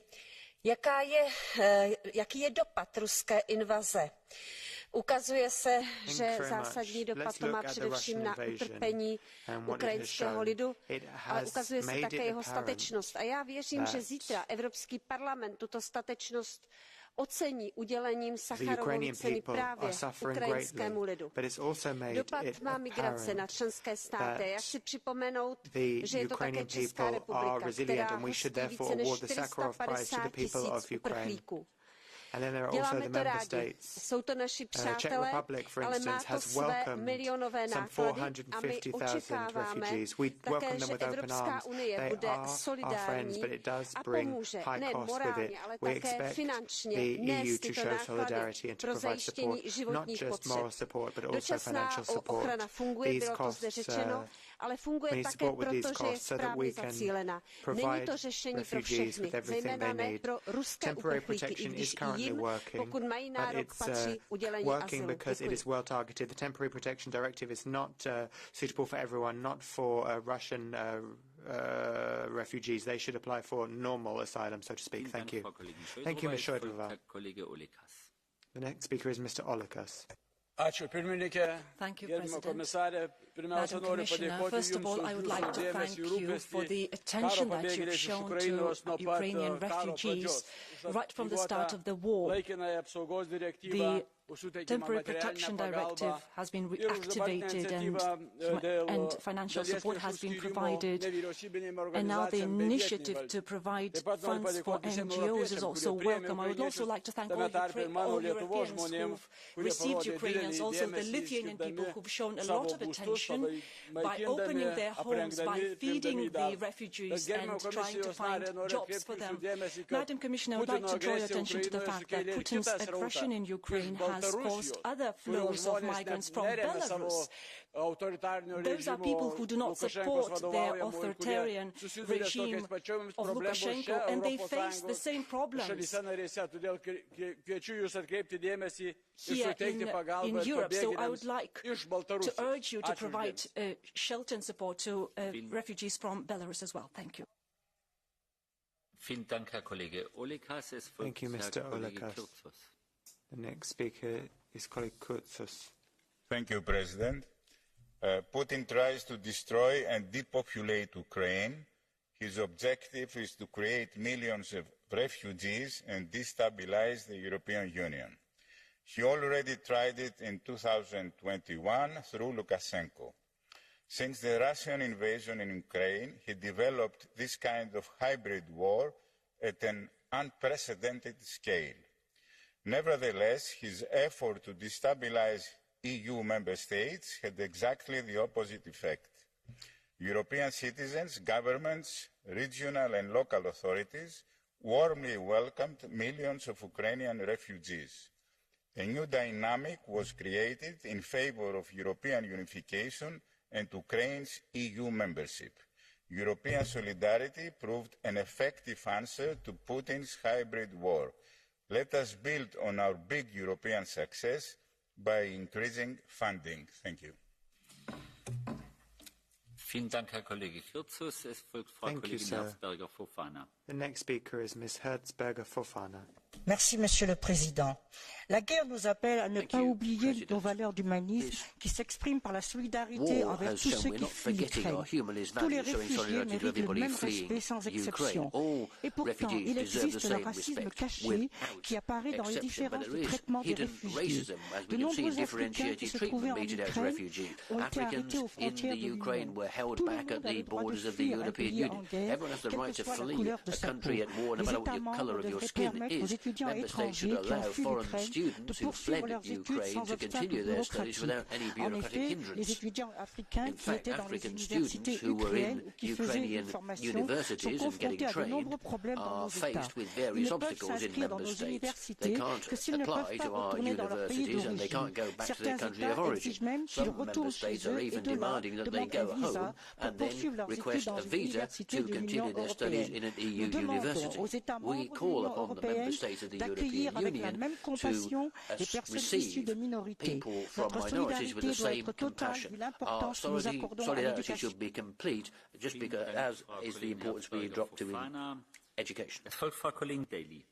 Thank you. Now, Ms. Daly. Human suffering across the world is at unprecedented levels, and the number of people in need of humanitarian assistance at an all-time high. Even before the war in Ukraine, 82 million people were facing food insecurity and 86 million people were displaced, and undoubtedly those figures are far higher now. But here in Europe, we've built a fortress to keep them out, and the walls are just getting higher.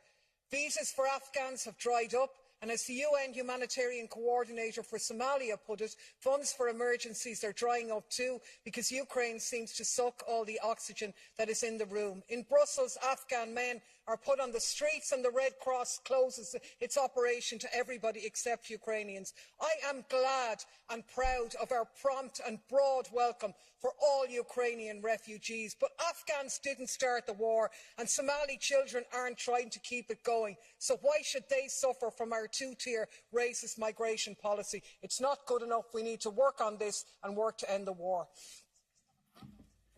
Thank you, Ms. Daly. Now I give the floor to colleague Vă mulțumesc, domnule președinte, doamnă comisar.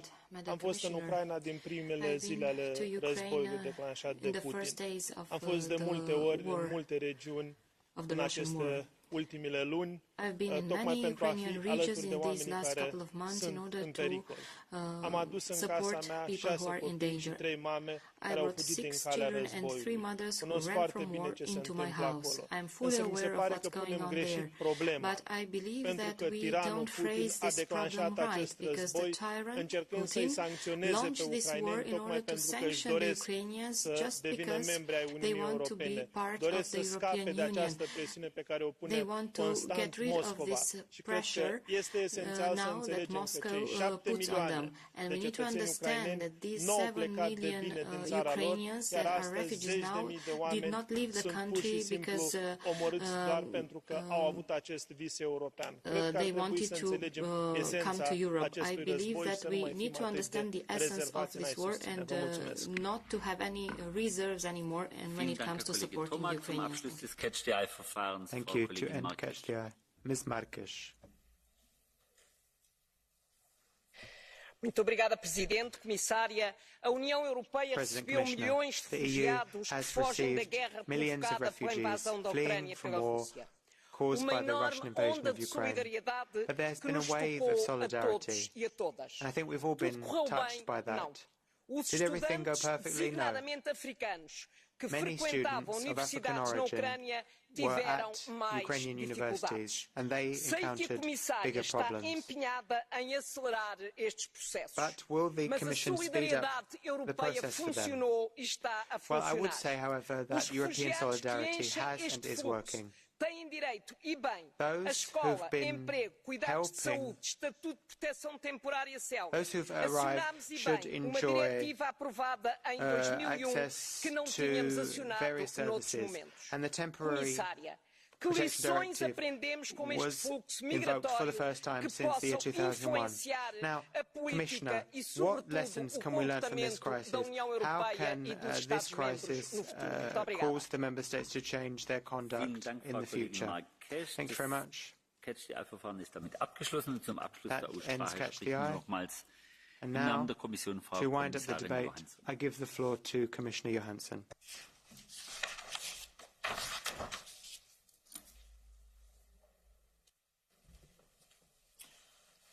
Thank you, President, and thank you all for this very important debate and for your strong commitment. Putin is responsible for this terrible war.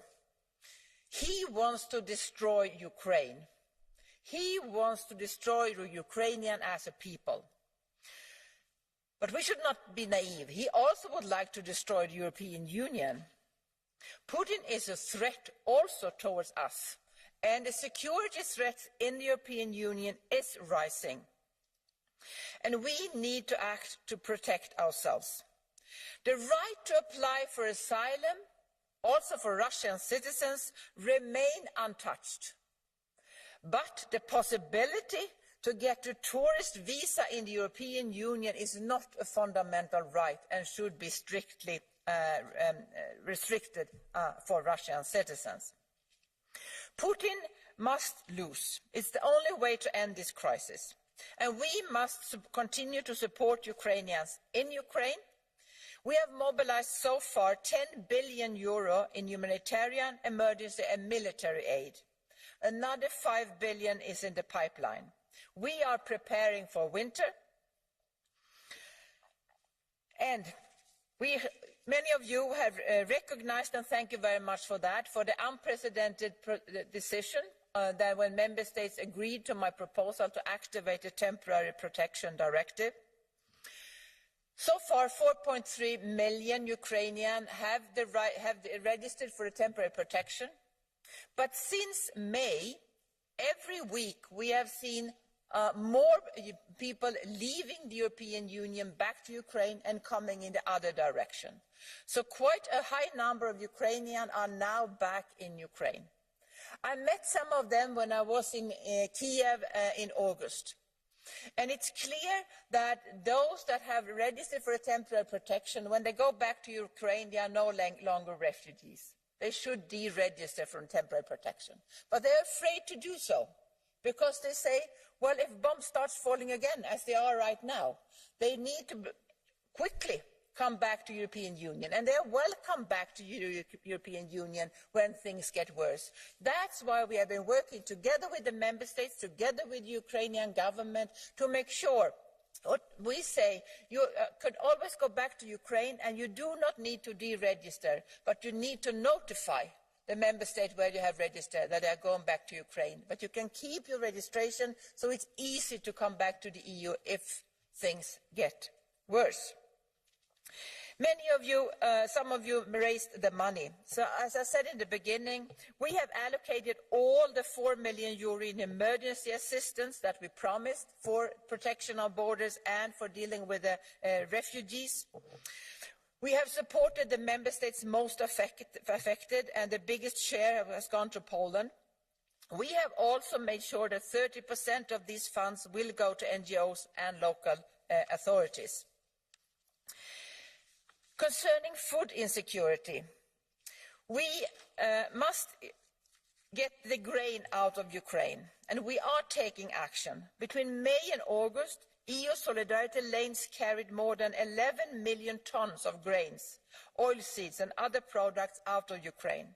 And we provide a total of 7.7 billion in support for food insecurity as part of global gateway investments in partner countries. Food insecurity could bring conflict, increase criminal and terrorist threat, and provoke social unrest. These could provoke people to flee. So far, we are not seeing this happen, but we remain vigilant. We are closely following the developments.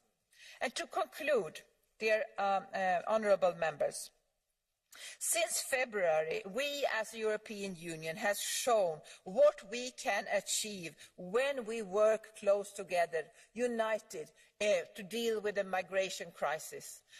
We should use these lessons learned of what we can achieve when we actually cooperate in a positive way, to use that on the Pact on Migration and Asylum, to make sure that this pact will be adopted during this mandate. Thank you very much. Yeah.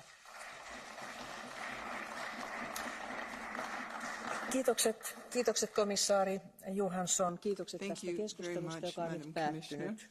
Ja esityslistalla on seuraavana komission julkilausuma aiheena kattavan kehyksen perustaminen kadonneita lapsia ja riskeille alttiita kadonneita henkilöitä varten. Ja kutsuisinkin komissaari Johanssonin käyttämään tästä puheenvuoron. Varsågod, kommissionär. Will be Mrs. Johansson, the Commissioner. Thank you. Thank you, Madam President, honourable members.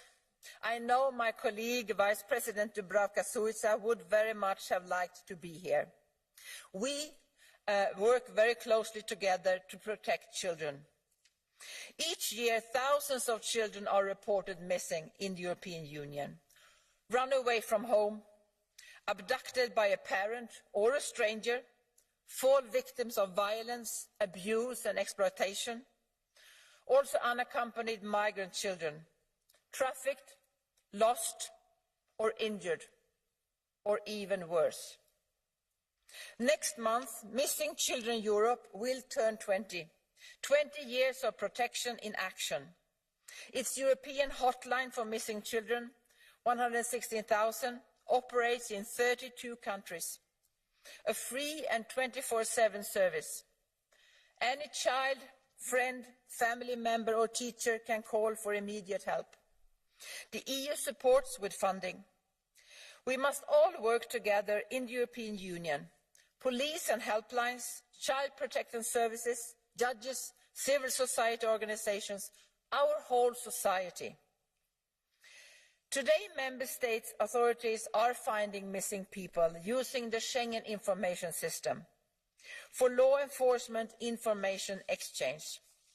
Last year, the Schengen Information System contained more than 150,000 alerts on missing persons. And 7,500 Schengen information hits helped to find missing persons and bring them to safety. That's much more than the year before. From next month on, the Schengen Information Service will do an even better job when its revised system will be fully operational. Better use of biometrics will make it easier to identify missing persons, and alerts will clarify whether the missing person needs protection, whether they are victims of trafficking, domestic or gender-based violence, or have run away from home. It will also be possible to enter alerts on children at risk of abduction. What also will improve the search for missing children is the update I have proposed to the PRIM framework for police information exchange, allowing the use of PRIM exchange to search for missing persons using biometric samples, DNA, fingerprints, facial images, to check for hits in other member states' databases. We are looking forward to the negotiations between the co-legislators. We are also cooperating with law enforcement authorities in third countries to find missing persons. Close and fast cooperation is now possible with authorities from key partner countries to follow the digital trail left by an abductor. Thanks to the agreement of the second additional protocol to the Budapest Convention, the second additional protocol is now with you for endorsement, and I call on you to enable its swift ratification so the authorities can protect children from further harm. To help missing children and adults, we need to work across borders and across sectors: anti-trafficking, child sexual abuse, or the protection of children in migration. Effective law enforcement cooperation can only be as effective as the legislation it is built on. We put forward our proposal to prevent and combat child sexual abuse online.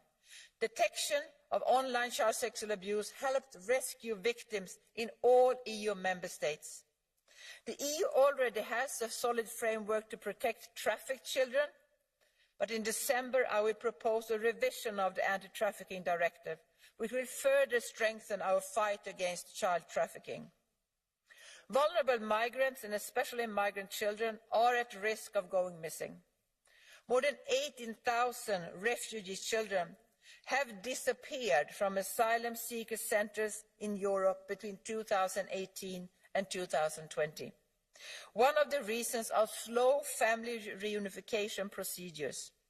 Children waiting for years for family reunification often decide to stop waiting and take the dangerous route to their family.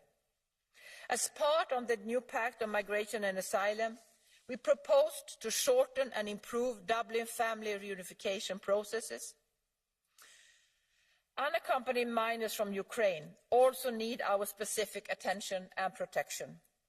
Around 30,000 unaccompanied minors arrived from Ukraine to the EU. Unaccompanied and separate children need to be registered as soon as possible and referred to the child protection authorities to avoid disappearance or trafficking. Our EU child rights strategy says missing children are a child protection issue. Cooperation and coordination among authorities is key. It's also a child rights issue. Every single child has the right to be helped, the right to be rescued, the right to be found. Every child must be traced as early as possible. Every missing child deserves an individual approach. The best interest of the child must be the primary consideration. We must protect and empower children to keep them from harm when they go missing and leave no stone unturned to find them. Let's work together on this important mission. Thank you. Paljon kiitoksia komissaari Johansson. Ja nyt sitten kuuntelemme ryhmien puheenvuoroja. Ensimmäiseksi haluaisin antaa puheenvuoron varapuhemies Eva Kopatsille, joka on myös parlamentin lasten oikeuksien koordinaattori. Olkaa hyvä, kollega.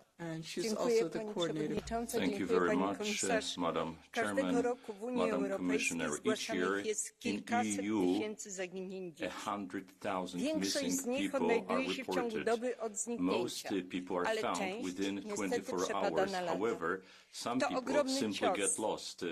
This is a great blow for families, for their relatives who are still hoping for a long time that they will see again their children.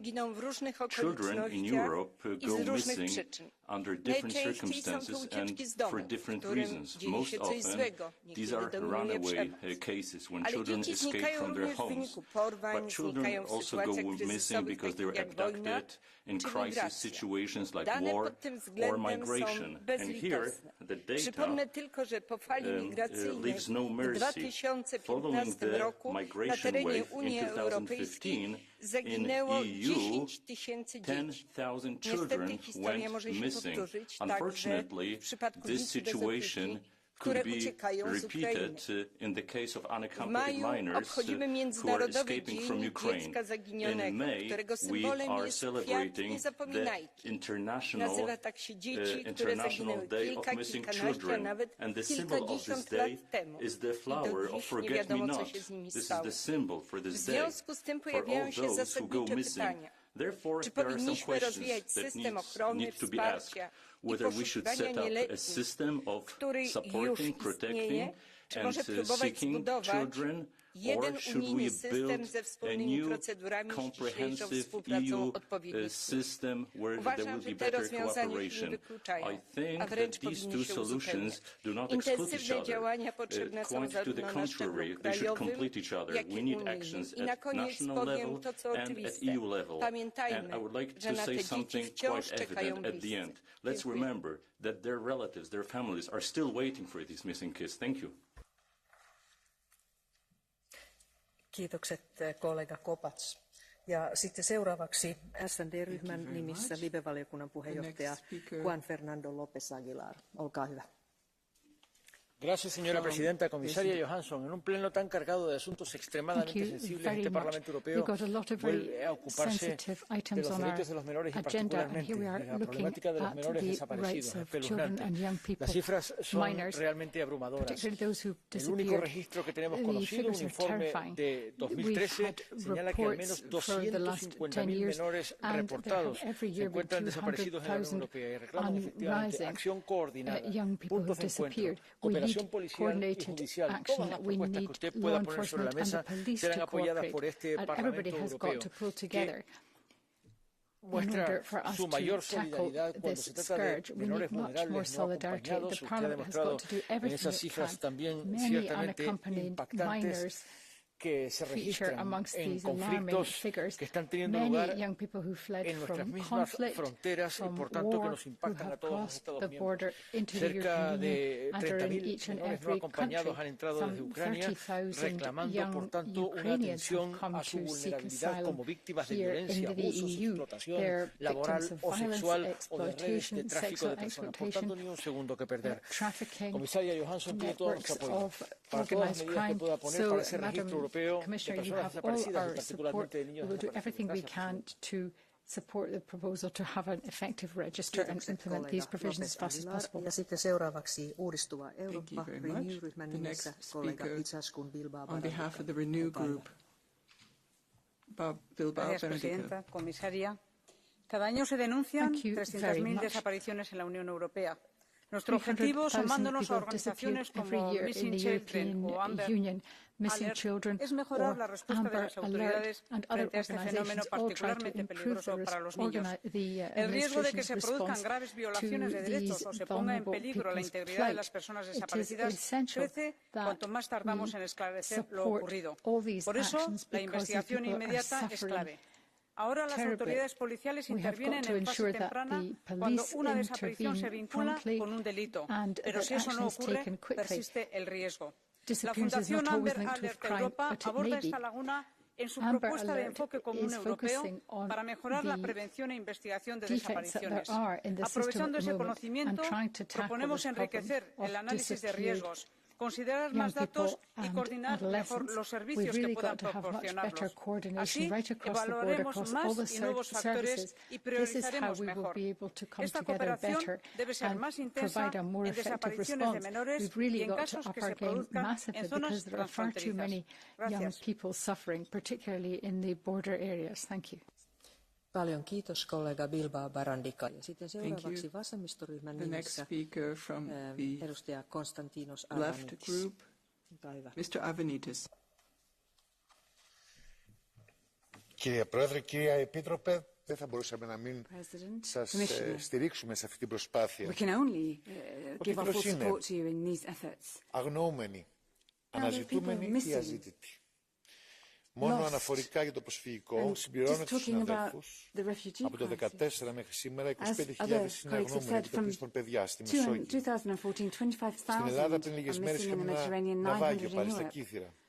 Θα προσθέσουμε άλλους 15 ανθρώπους. Και εδώ πρέπει να ρωτήσω γιατί σταμάτησαν οι έρευνες για τους ανθρώπους. Δεν τους ψάχνει κανείς. Όταν πρωτοσηκώσαμε το θέμα των αγνωμένων, ήδη πριν από την πανδημία, οι οικογένειες των αγνωμένων μας είπαν πως έψαχναν τους ανθρώπους τους απεγνωσμένα από αστυνομικό τμήμα σε αστυνομικό τμήμα και από νεκροταφείο σε νεκροταφείο, χωρίς κοινή βάση δεδομένων, χωρίς δυνατότητα επικοινωνίας των πληροφοριών. Να λοιπόν γιατί θα στηρίξουμε αυτή την πρωτοβουλία της Επιτρόπου και της Κομισιόν. Συνέντευξη νούμερο 32.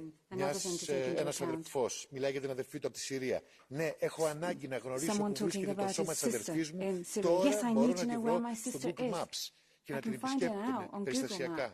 Αυτή ομολογώ ήταν μια διάσταση που δεν την είχα φανταστεί. Ζητάμε λοιπόν τη συγκρότηση ενός ευρωπαϊκού μηχανισμού πάνω σε μια κοινή βάση δεδομένων, προσβάσιμη από τις αρχές όλων των χωρών που θα μπορεί να παρέχει την αναγκαία πληροφόρηση στους Ευρωπαίους πολίτες, στους πρόσφυγες και στους μετανάστες, σε όλους, σε όσους αναζητούν τους ανθρώπους τους, για να φωτίσουμε αυτό που λέμε, το έσχατο δικαίωμα. Kiitokset kollega Arvanitis. Ja sitten seuraavaksi kollega Rafaleos. Teillä on puheenvuoro. Señora presidenta, señora comisaria, este debate pone de manifiesto una realidad que con frecuencia se encuentra silenciada. Los datos, las cifras ya se han dado aquí. Aunque probablemente no tengamos unos datos completamente exactos, en todo caso, esta realidad es una realidad abrumadora.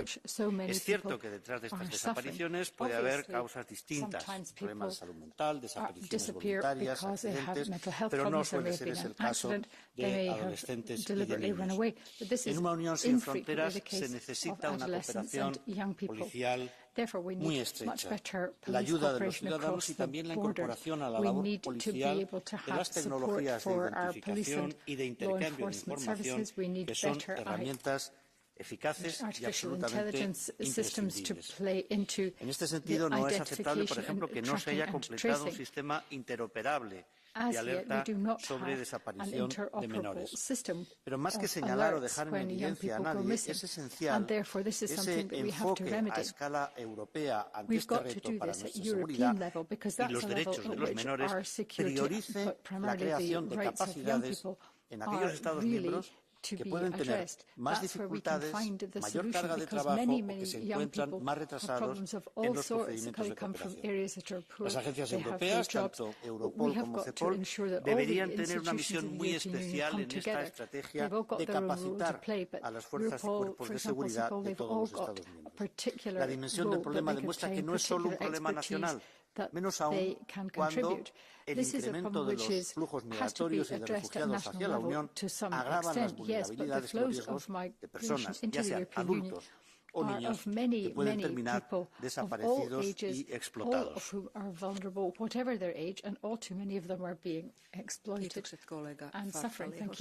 Ja nyt annan puheenvuoron edustaja Katerina Ciniccille. The next speaker is Mrs. Kinichi. Grazie Presidente, grazie signora Commissaria. In Europa ogni 2 minuti un bambino viene dichiarato scomparso, circa 300.000 in un anno secondo Amnesty. E nel mio paese, in Italia, solo nel primo quadrimestre del 2022 i minori scomparsi sono stati 3.589.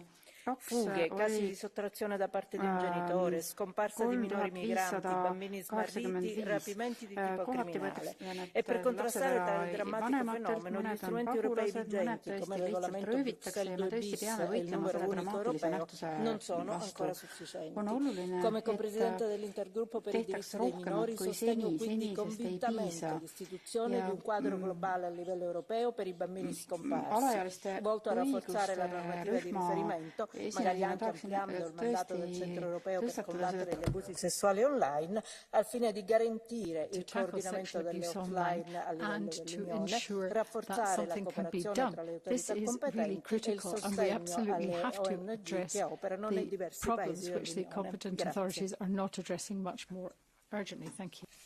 Kiitokset kollega Cinici ja seuraavaksi edustaja Carlo Ressler. Hvala puno potpredsjednice, povjerenice, kolegice i kolege.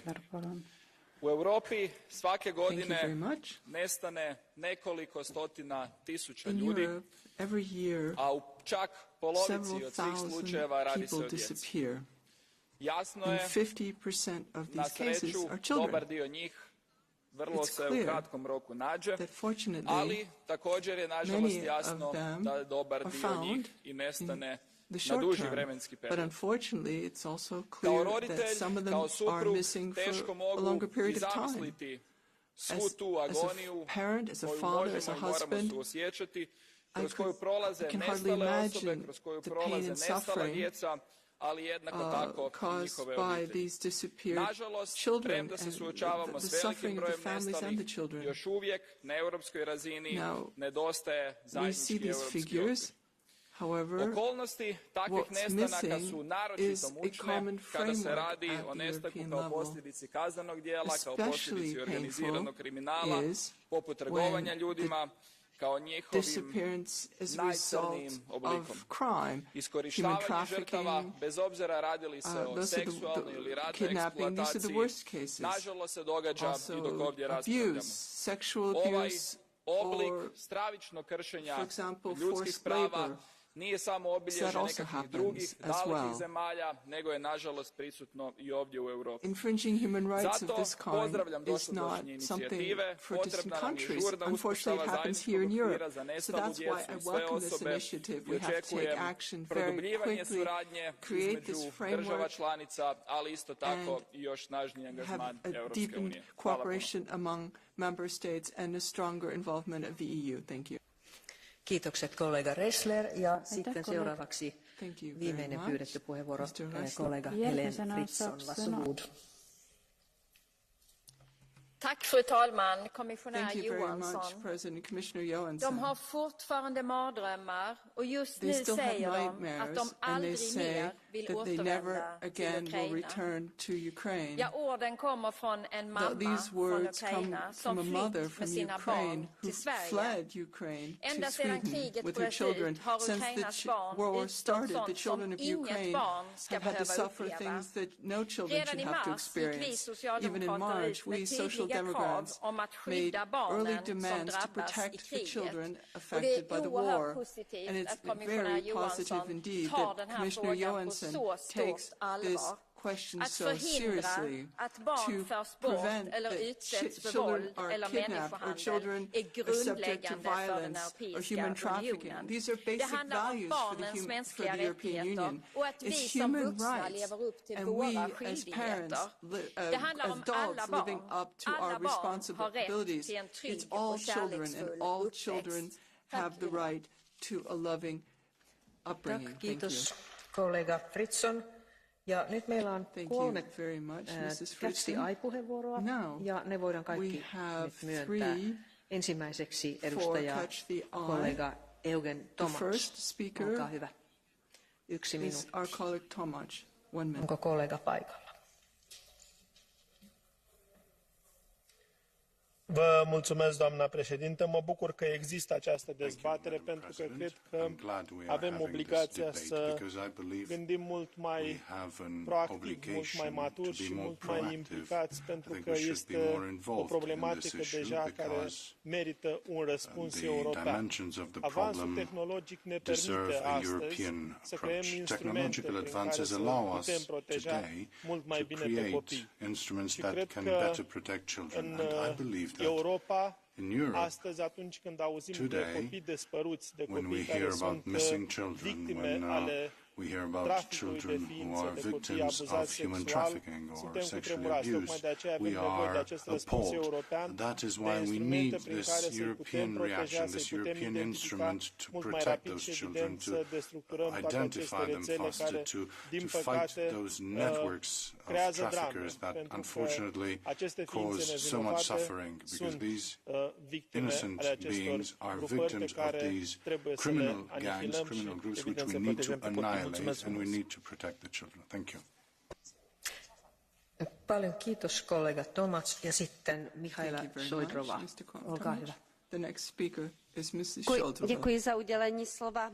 Vážená paní komisařko, děkuji i vám za vaši angažovanost. Nepochybně musíme podporovat nástroje a organizace, které máme, ať už je to Schengenský informační systém, ať už je to organizace Missing Children. Vystupuji v tuto chvíli proto, abych připomenula náš závazek pomoci ukrajinským odvlečeným dětem. Tyto děti nezmizely. Oni žijí, ale nevíme kde. Tyto děti byly vytrženi ze svých domovů. Není jich málo. Víme, že těchto odvlečených dětí podle oficiálních zdrojů minimálně 7,5 tisíce. Připomínám to, protože 15. září Evropský parlament vyzval mezinárodní organizace i Evropskou komisi, členské státy, aby spolupracovali, aby se dostali do ruských táborů, kam tyto děti byly odvlečeny, takzvaných filtračních táborů, aby tyto děti byly nalezeny, identifikovány a především, aby byly navráceny svým rodičům a na Ukrajinu. Myslím, že toto je náš závazek, kterému musíme dostát. Děkuji. Kiitokset kollega Šojdrová. Ja sitten vielä edustaja Juozas Olekas. Olkaa hyvä. The final speaker, Mr. Olekas. Ačiū gerbiama pirmininkė, gerbiama komisarė, ačiū Jums už dėmesį vaikams, ypatingai dingusiems vaikams. Jūs labai gražiai nušvietėte mus skaičiais, kiek yra tų dingusių vaikų ir kad dažniausiai tie vaikai dingsta iš migrantų arba karo pabėgėlių šeimų. Kolegė mano paminėjo naująjį srautą, tai yra ukrainiečių pabėgėlių vaikus, bet taip pat ukrainiečių pagrobtus vaikus iš okupuotų teritorijų ir nugabentus į Rusiją. Galbūt, kaip jūs siūlote peržiūrėti kovos su prekyba vaikais direktyvą, galėtume leisti pasinaudoti šalim kandidatėm narėm į Europos Sąjungą, kad mūsų sistemos, kuriuose yra fiksuojami šie dingę vaikai, juose galėtų atsidurti ir ukrainiečių pagrobtieji ir išvežti į Rusiją įvairias stovyklas, ar kaip dabar pono Putino pasiūlyta lengviau įvaikinami ukrainiečių vaikai Rusijoje, nes galbūt tokiu būdu mes galėtume padėti sugrįžti į savo šeimas ir ukrainiečių dingusiems vaikams. Ačiū. We have to be able to bring these children back to Ukraine. Kiitokset kollega Olekas. Ja sitten lopuksi pyytäisin komissaari Johanssonin käyttämään puheenvuoron. I will turn to the Commissioner and ask Commissioner Johansson to take the floor.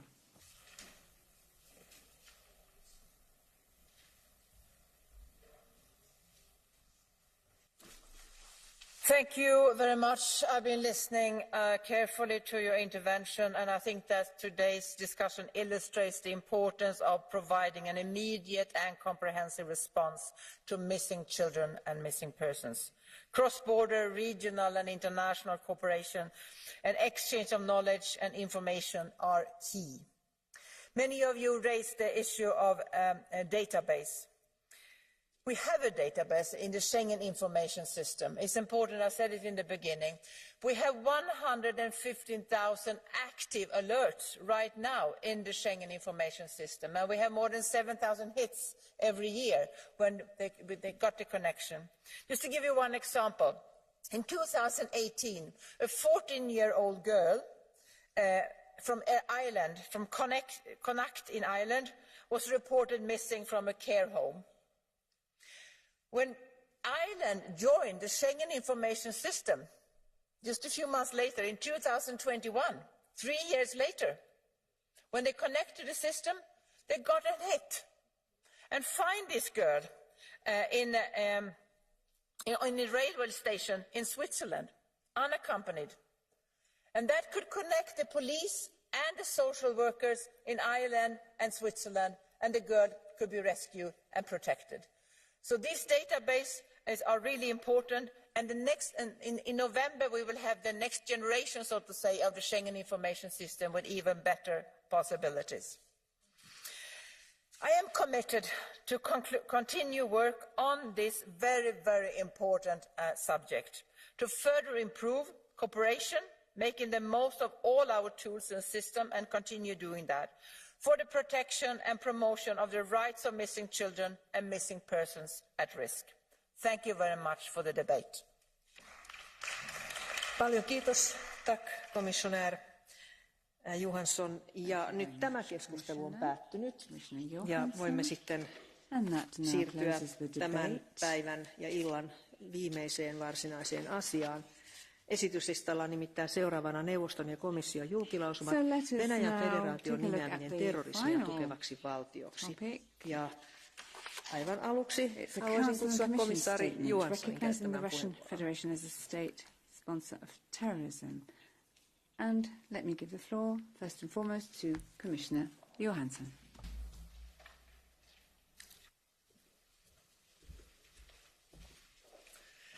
Thank you, Madam President, honourable members of the European Parliament. I speak this evening on behalf of HRVP Josep Borrell.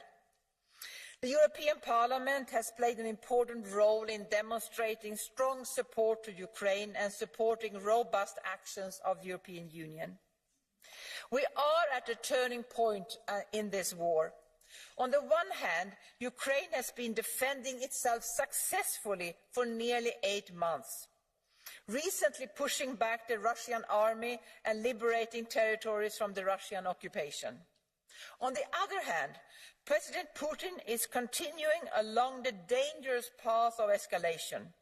Russia has declared an annexation of 4 Ukrainian regions following sham referenda, conducted military mobilization and threatened again with the use of weapons of mass destruction.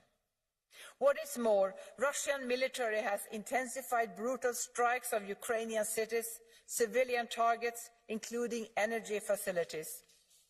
This is yet another lie that we have been hearing constantly from the Russian side, that the Russian military is conducting an operation targeting military objects only. In reality, the more the Russian army is being pushed back and defeated on the battlefield, the more it is targeting civilian objects with an attempt to frighten the Ukrainian society and weaken its resolve. Russia's war of aggression against Ukraine grossly violates international law and international humanitarian law and is causing massive loss of life and injury to civilians. Russia is directing attacks against the civilian population and is targeting civilian objects, including hospitals, medical facilities, schools and shelters. These horrifying atrocities and war crimes must stop immediately. Those responsible for these war crimes and their accomplices will be held to account. While the EU does not have a legal framework in place to design a third country as a state sponsor of terrorism, we take note of such decisions at a national level or resolutions of parliamentary assemblies like the one of the Council of Europe a few days ago. As you know, the EU can impose restrictive measures on Daesh and Al-Qaeda and persons and entities associated or supporting them. In addition, the so-called EU terrorist list was established in response to the attack on the 11th September 2001. The EU has imposed unprecedented sanctions against the Russian leadership, including measures against individuals and entities, as well as sectoral measures under several geographic sanctions regimes. The 8th sanction package was adopted on the 6th of October, and it includes sectoral measures, notably the extension of import-export bans, crypto restrictions, the extension of the full transaction ban on several additional Russian banks, and the introduction of the legal basis for the price cap on Russian oil. Second, listing of 30 individuals and 7 entities, including those who organized and facilitated the illegal referenda, individuals and entities in the defense sector, as well as actors who spread disinformation about the war. Fourth, introduction of a new listing criterion to target individuals and entities facilitating infringement of the prohibition of the circumvention of sanctions. And extension of the restrictive measures applying to the occupied territories of Luhansk, Kherson and Zaporizhzhia. Russian threats do not shake our determination, resolve and unity to stand by Ukraine as long as it takes. At this turning point, we must remain strong and united, morally and politically. Russia has already lost the war, and increasingly is losing on the battlefield as well. Ukraine will prevail. Thank you for your support. Thank you for your attention.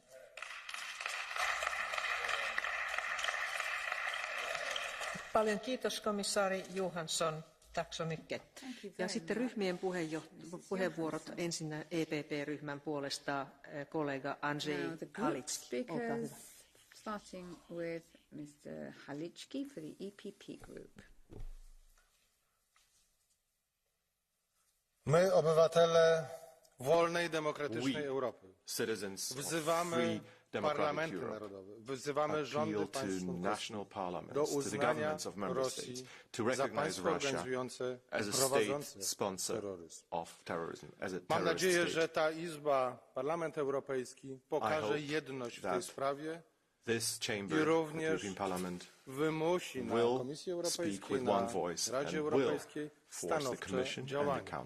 Jesteśmy w przededniu szczytu, który powinien zakończyć się nie tylko ważnymi deklaracjami, ale ważnymi działaniami.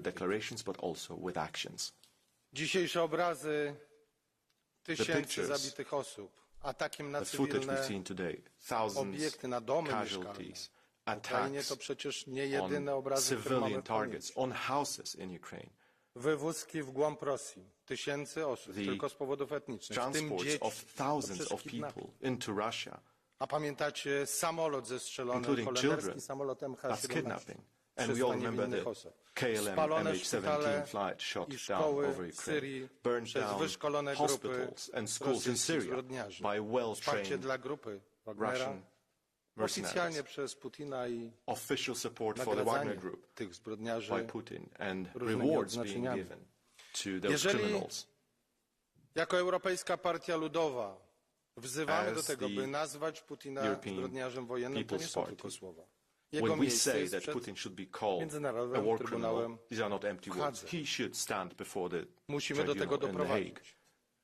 Jako polski eurodeputowany, bo ta inicjatywa wychodzi ponad podziałami z naszego polskiego środowiska, chciałbym powiedzieć, że musimy stanąć ponad podziałami narodowymi, ponad podziałami politycznymi, pokazać jedność w tej Izbie, tak jak Zgromadzenie Parlamentarne Rady Europy uczyniło to w zeszłym tygodniu.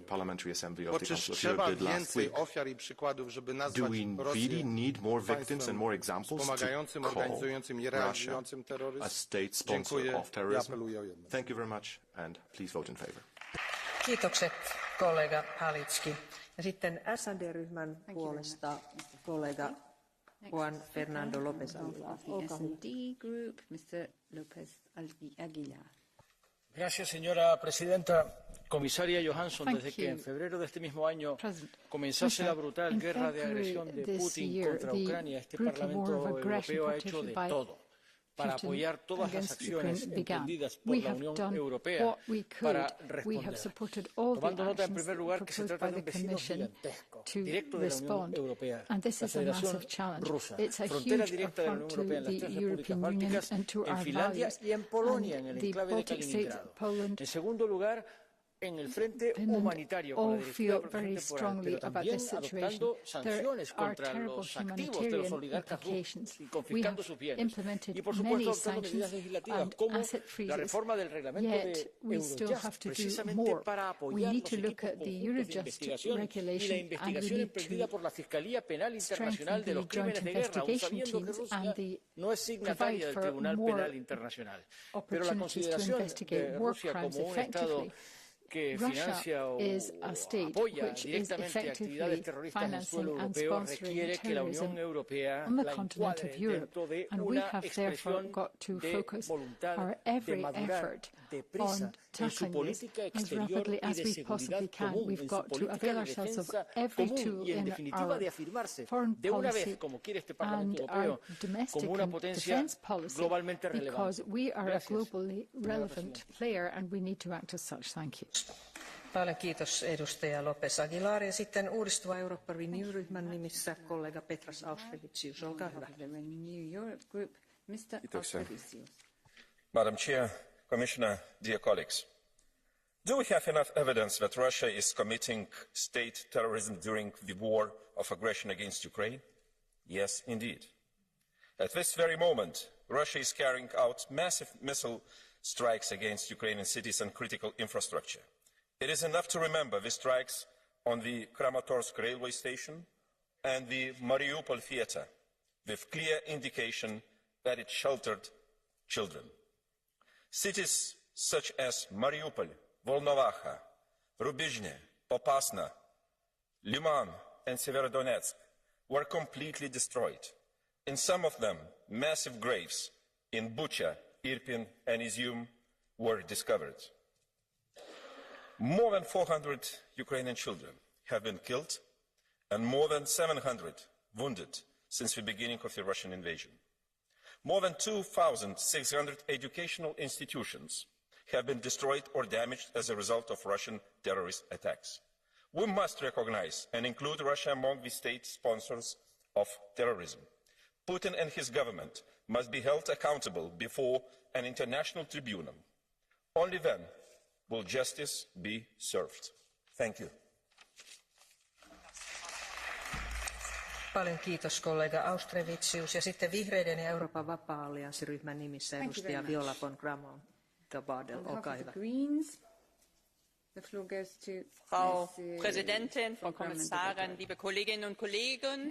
Terrorismus ist, ich zitiere, die rechtswidrige Anwendung von Gewalt gegen Zivilisten zur Verfolgung politischer Ziele. Nichts beschreibt das russische Vorgehen in der Ukraine besser als das Wort Terrorismus.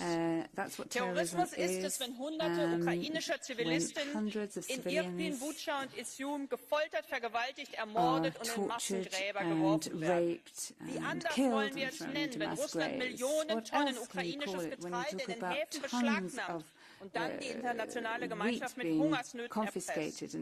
Was sonst bedeutet es, wenn Putin ukrainische Familien willkürlich mit Raketen und Drohnen bombardiert, nur weil seine Armee militärisch versagt?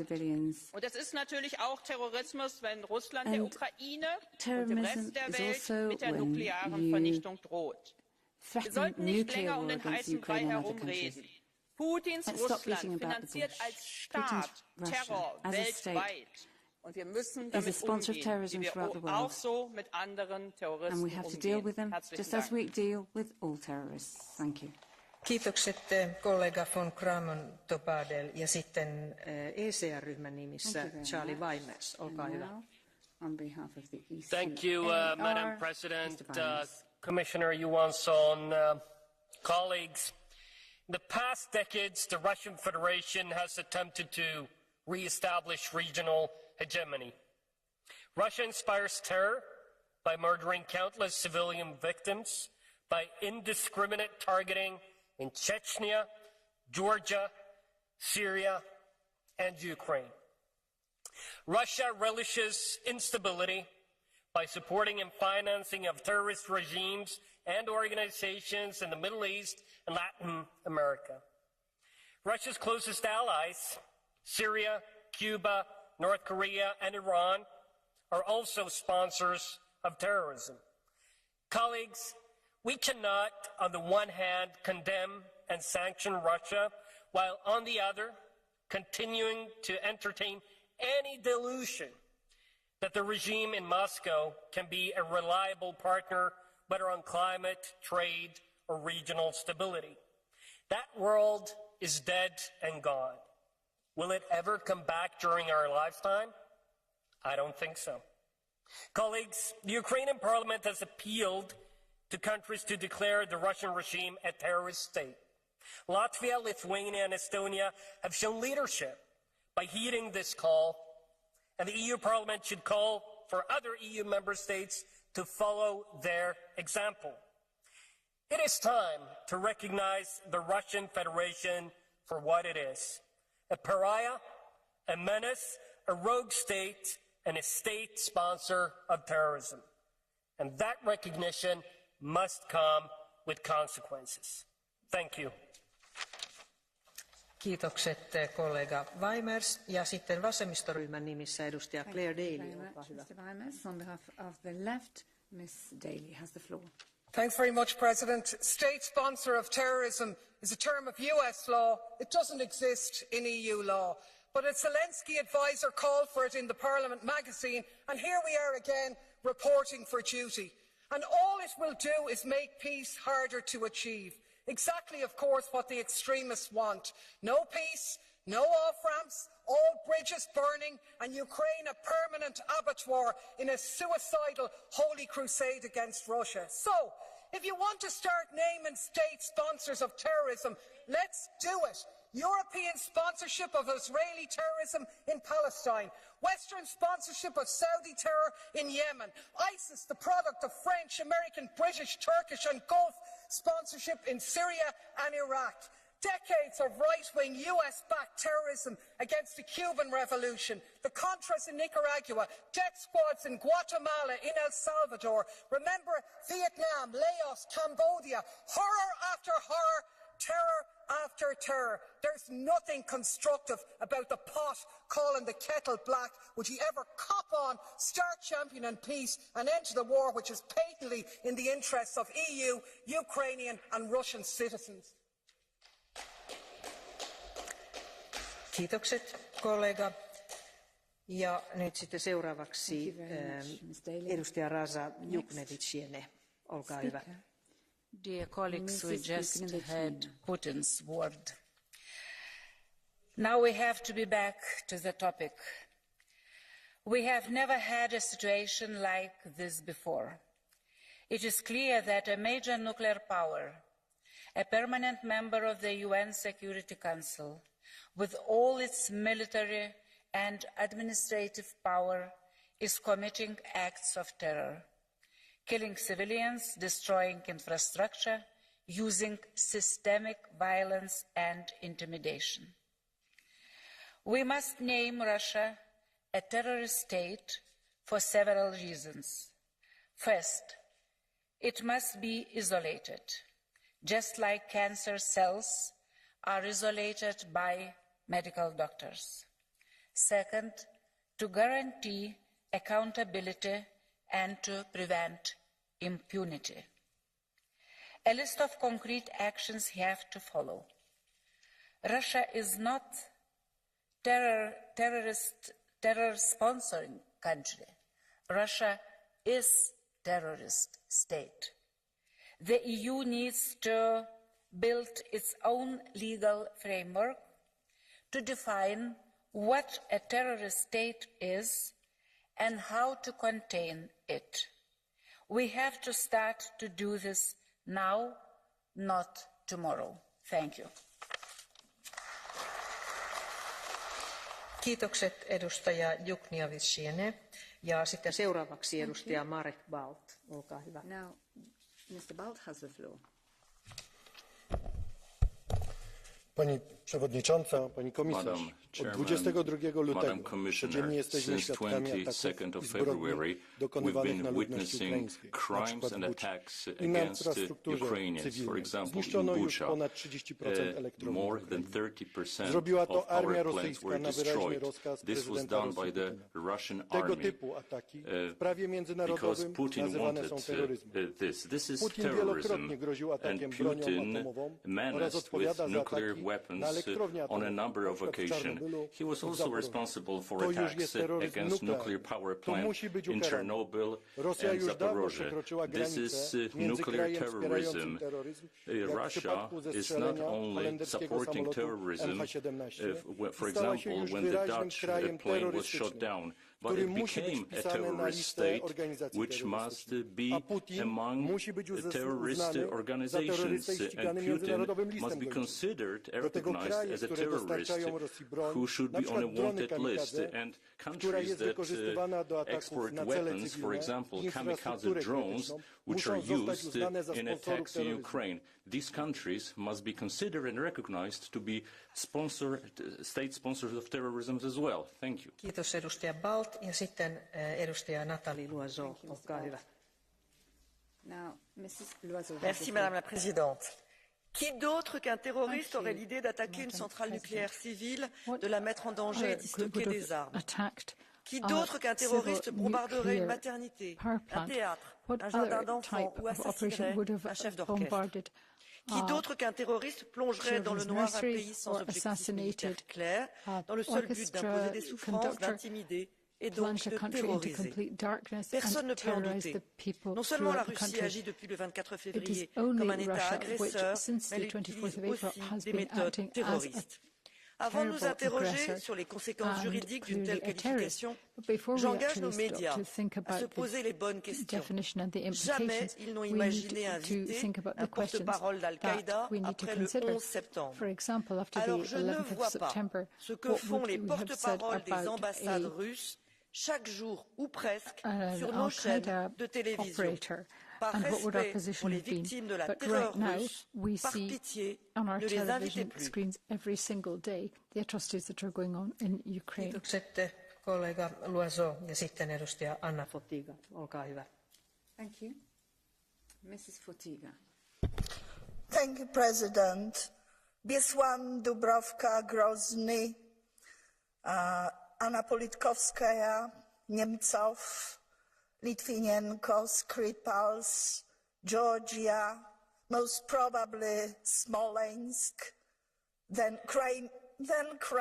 Crimea, Donbas, Lugansk, and now whole territory of Ukraine, including nuclear power plants. Do we need further evidence? I wholeheartedly support denominating Russian Federation a terrorist state, despite difficulties that we have to work on. Thank you. Kiitokset kollega Fotyga ja sitten seuraava puhuja on edustaja Radoslav Sikorski, olkaa hyvä. The floor now goes to Mr. Sikorski. Madam President, Madam Commissioner, colleagues, there are two definitions of terrorism. One is that it is the deliberate use of extreme violence to achieve political aims. And the other is attacking combatants during an armed conflict. Russian death squads have killed President Yandarbiyev of Chechnya in 2004 in Doha. Litvinenko killed with polonium in London has already been mentioned. Major Skripal in Salisbury with Novichok. And one could go on. And we all know what Putin is doing to Ukrainian cities right now. So Russia fulfills both definitions. But it is not a sponsor of terrorism. These are not done by some other organization that Russia pays. These assassinations and these bombing campaigns are done by the employees of Russian security services and of the Russian Federation. Therefore, Russia is not a sponsor of terrorism, but a terrorist state. The challenge for us is to pass legislation, like in the United States, that will enable the victims of this terrorism to claim compensation from Russian state assets. And this should be the purpose of our activity and of the pronouncements we are going to make in the next few days. Thank you. Paljon kiitos kollega Sikorski ja sitten Evin Insir. Varsågod. Ni har ordet. Madam Chair, Madam Commissioner, colleagues. The devil can only play God if we do not dare to call him the devil. Well, we have a duty towards all people that have got their homes destroyed and all people that have been killed in the hands of Putin to call him out. Yes, through actions, but also through words, because words paves the way for actions. The Putin Russian regime is a terrorist state and is a state sponsor of terrorism. If not the aggression on Ukraine, violation of other states' territorial integrity and sovereignty, and the cold-blooded killings of dissenters are ground enough to be called out for state sponsor of terrorism, and being a terrorist state, I do not know what would be. Putin and his allies as Khamenei in Iran have oppressed and killed for decades, and maybe have they never ever thought that they will meet counterforces. But the people of Ukraine and people of whole Iran have shown that they are stronger than the oppressors. People power is stronger than devil power. Let's call Putin for what Putin's regime for what it is, a state terror and state sponsor of terrorism. Kiitokset kollega Insir ja sitten edustaja Ryszard Czarnecki. Olkaa hyvä. Next speaker, Mr. Czarnecki. Pani przewodnicząca, pani komisarz, szanowni państwo, ja się bardzo cieszę, że dzisiaj w tej debacie dyskutujemy, czy Rosja jest państwem sponsorującym terroryzm, czy jak wszyscy usłyszeliśmy, państwem terrorystycznym. Bo to jest przykład, jak daleko drogę przeszedł nasz parlament. Bo przecież w tej Izbie kadencję temu, 2 kadencje temu było znacznie więcej przyjaciół Rosji albo ludzi bardzo naiwnych, którzy uważali, że Rosja jest takim krajem jak każdy inny. To się zmieniło. Dobrze, choć oczywiście jest straszliwa cena, którą płacimy wszyscy. Wolna Europa za to, żeby klasa polityczna w Europie dojrzała do tego, aby Rosję traktować, jak to wiem, że nie wszyscy go lubią, jak to amerykański prezydent Ronald Reagan mówił, że jest to imperium zła. Właśnie tak jest. Dobrze, że w tej sprawie mówimy prawie wszyscy jednym głosem. Im nasz głos będzie bardziej solidarny, tym większe straty Rosji, o to chodzi. Full of solidarity, and this will mean less losses to Ukraine. Thank you very much. Kiitos kollega Czarnecki ja nyt tässä on vielä Catch the Eye-vuorot. 5 pyydettyä puheenvuoroa ja kaikki voidaan myöntää. Eli ensimmäisenä edustaja Eugen Tomac. Olkaa hyvä. Mr. Tomac to begin with. Vă mulțumesc, doamna președintă, doamna comisar. Putin are mâinile pătate de sânge. Este principalul vinovat pentru masacrul din Ucraina, the main person who is guilty of the massacre in Ukraine for the invasion started against people that did not provoke him in any way. He is responsible for the multiple crises that the European continent is facing, beginning with the security crisis, the humanitarian one, and obviously the energy crisis. This person found inspiration in Stalin's thesis to now bring Europe to an impossible situation. But it is essential that we stay united, that we act against this tyrant through all means at our disposal. Russia must understand that it can no longer single-handedly threaten and blackmail free nations through constant pressure. It is essential that we support Ukrainians in this unfair war that the criminal Putin has started. Thank you. Kiitos kollega Tomak. Ja sitten edustaja Juusas Olekas. Olkaa hyvä. Olekas. Ačiū gerbiamą pirmininkę, gerbiamą komisijos narę. Iš tikrųjų, mes kurį laiką dar ginčiamės, kaip pavadinti Putino Rusiją, kada jinai rėmė terorizmą įvairiuose pasaulio regionuose. Bet ateina metas, kai kažkurie veiksmai perpildo taurę. Ir čia visi tie, kurie buvome Bučioje, tie, kurie buvome kitose Ukrainos vietose, tie, kurie matėme reportažus iš Ukrainos atkasamų Ukraine, have seen the pictures of the mass graves in Ukraine, those who have today, in fact, seen the missiles flying and the bombs from Russia hitting schools, hospitals, other civilian buildings. There can be no doubt. No doubt can exist on the matter. The dead children, the dead civilians, keeping in mind what Putin is now doing by trying to implement this ideology of Russia of the Tsarist period. We should be united in our answer.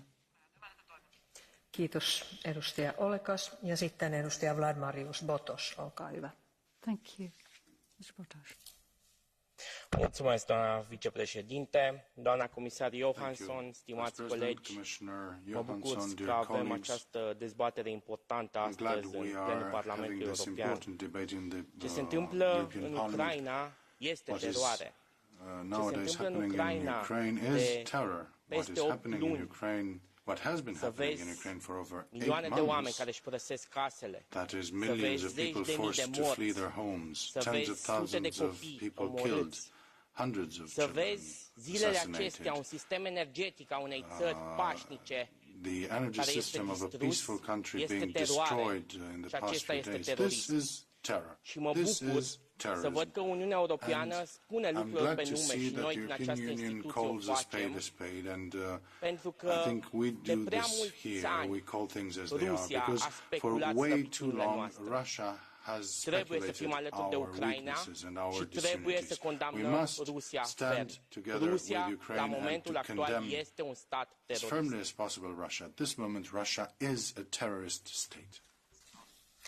Kiitos edustaja Botos. Sitten edustaja Mick Waltz, olkaa hyvä. Thank you very much. And next speaker is Mike Wallace.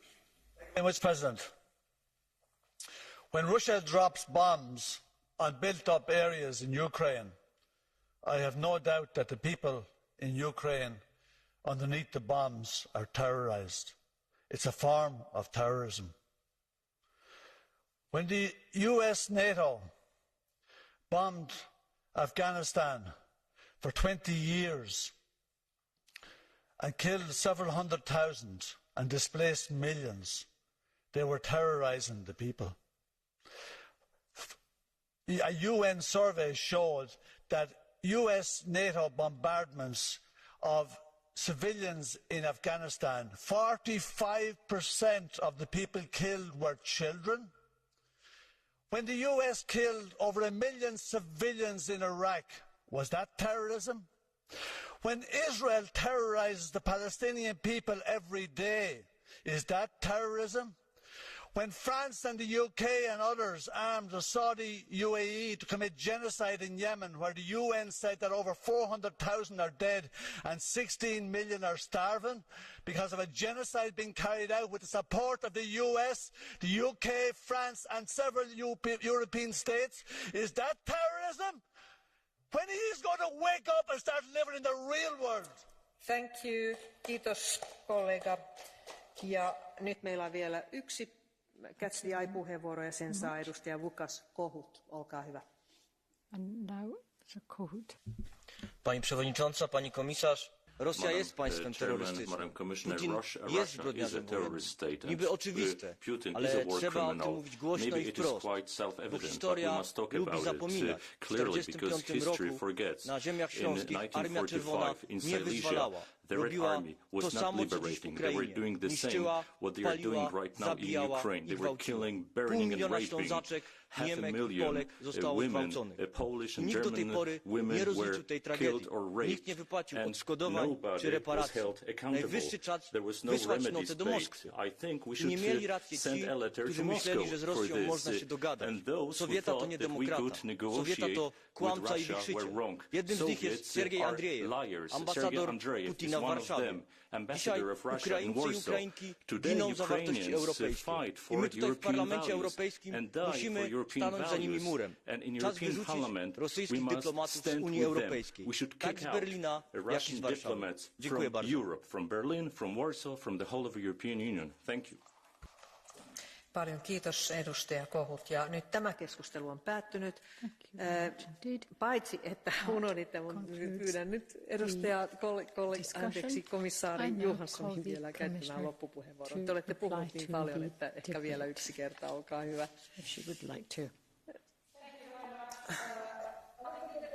Evening, bear witness on your continued support for Ukraine and for the steps undertaken in reaction to the Russian war on Ukraine.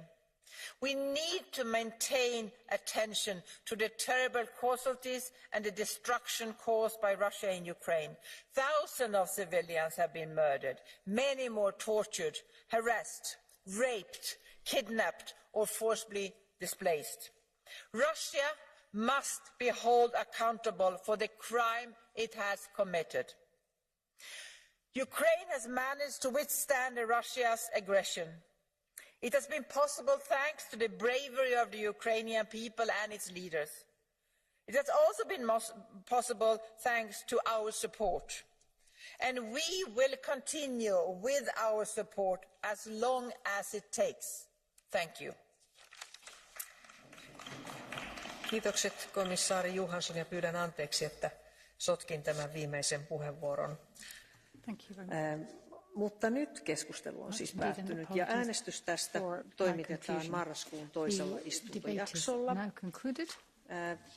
Sitten vielä tänä iltana äänestysselitykset. Ensimmäiseksi on käsittelyssä kollega Alicia Holmes-Hinelin mietintö jäsenvaltioiden työllisyyspolitiikan suuntaviivoista ja pyydän äänestysselitystä antamaan nyt edustaja Claire Dailyn, olkaa hyvä.